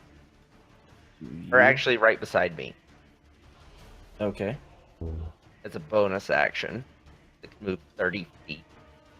All I'm right. gonna so- sidestep and step back Okay. out of it. Mobile healing. Hey, +1. Oh my goodness. It's Okay, good. I'm Mobile healing. 4 away from max, guys. All right. Anything else? And that's my turn. All right. The little mini dire wolf runs forward. Berwin touching it to heal up some. And Markinor, your turn. 15 feet. Going to step right into the square. 4, 3. You get Three 3 healing. H. Okay. And Warhammer. Okay. Yeah. That hits. For 9. And I'm going to cast Shield of Faith on myself. And then I'm going to stand right here and look at this guy in his eye. Just +2. look right at him, motherfuckers. I'm done with you Fucking guys. 23 AC. All right. All right, so Markinor takes up, just getting super peeved after being taken down. Charges up to this creature, slamming the hammer into him, and then whispers a prayer as he moves his hands through the air, gaining an or more freaking protection on his already ridiculous armor. And Kaylin, it's your turn. All right, I'm just gonna quickly move into so I can see it. Okay.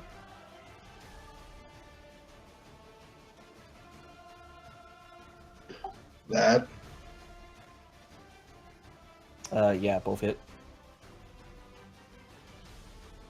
for 22, and then I'm gonna move back to where I was.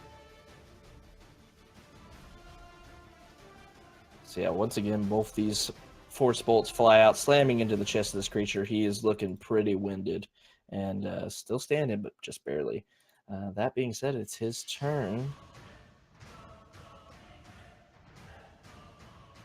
It's unfortunate. He has one offensive spell. Oh well. He is going to see Markinor charging forward and seeing the far more squishy Berwin is going to swing the scimitar at him twice. Protection on the first one. 13 on the first one Yeah, it misses. and 27 on the second. He still has disadvantage too, by the way, because of exhaustion. It doesn't True really that. matter. No, it doesn't really matter. He has super disadvantage. He's super 12 on the disadvantaged. second one, actually. That So he's- misses. Yeah, so he brings it around, and this guy just barely moving, obviously not moving at his full speed with the spell that Kaylin put him, plus all the damage he's taken. Swings very sluggishly, and you kind of just nonchalantly step aside of both of these large scimitar attacks and dodge them both. Thanks, Kaylin. There's a reason I'm still hiding.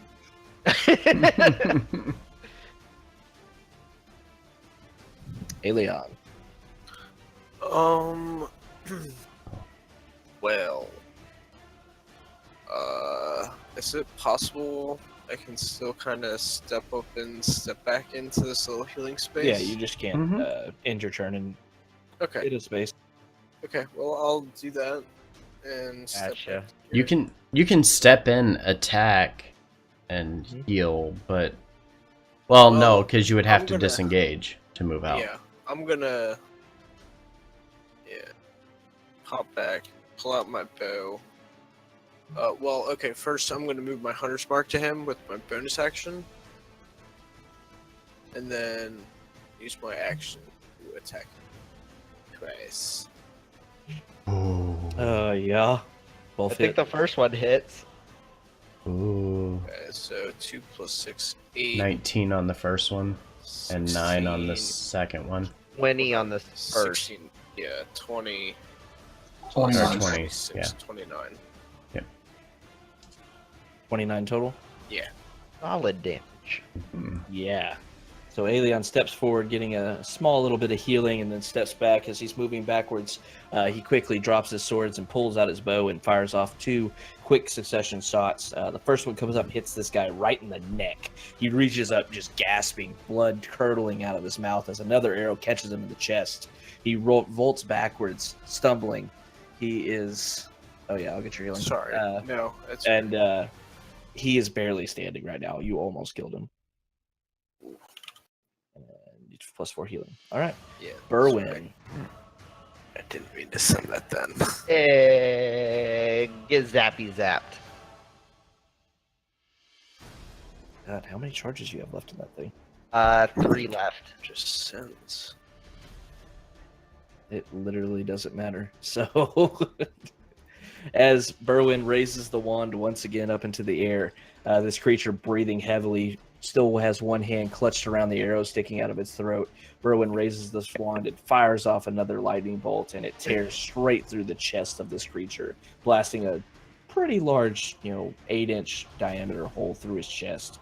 And he kind of looks down at it, gurgling once again, and Nyx finally falls to his knees and then falls backwards to the ground, not moving. Is it dead? It's dead. It's dead. It's dead. Hey, come get your healing for another, 3 seconds. I don't I'm think straight at this point. I just need to drop sickening rage. Do it as long as we can. 1 minute. Let's just That hold was together what? for a second. 4 rounds, 3 rounds it was up. Mm-hmm. Every 6 seconds you can get another D6. Or we can just say it doesn't matter because it's gonna be we're done. Not bad.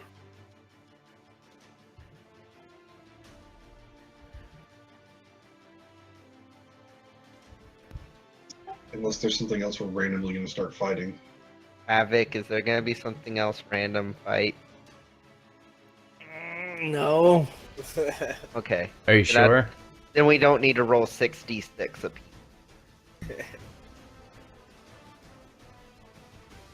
I mean, I could, but I'm not going to. You could. I mean, Why didn't you? yeah.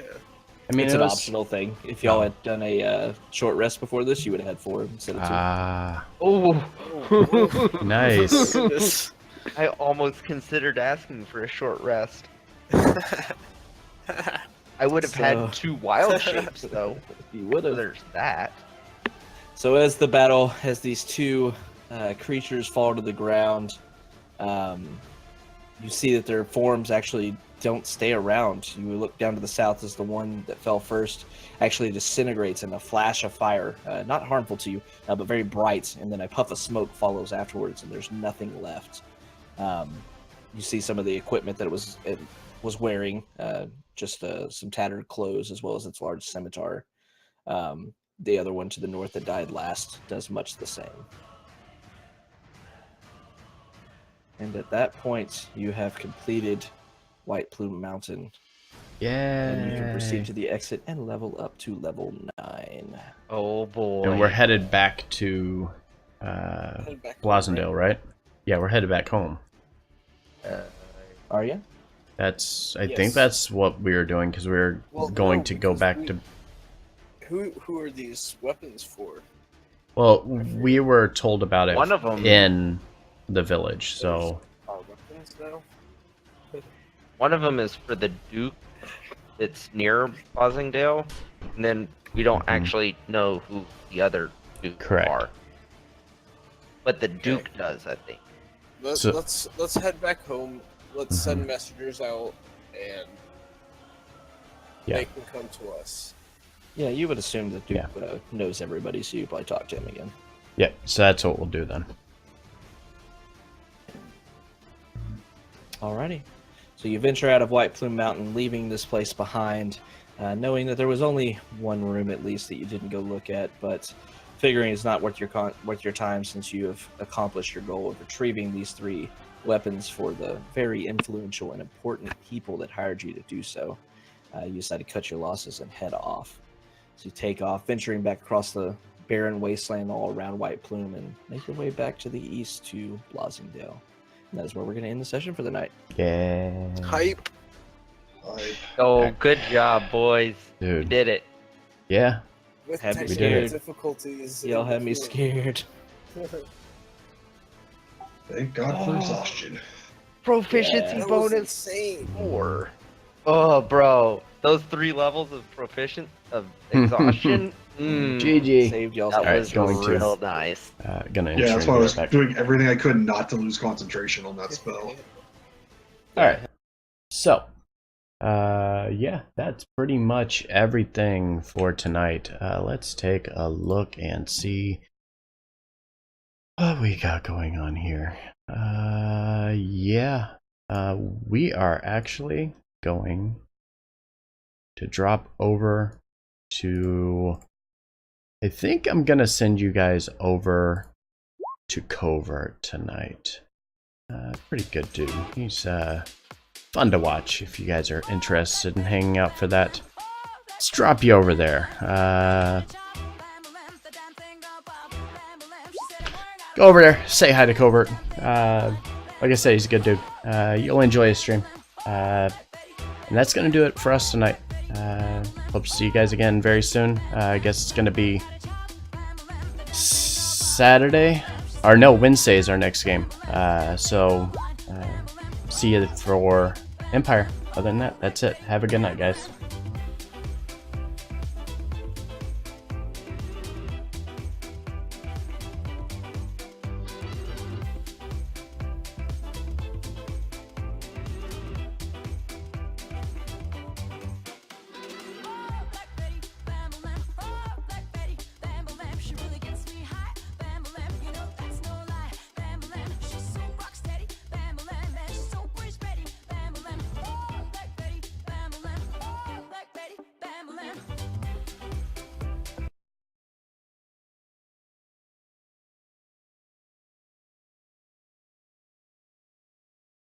Appreciate that, man.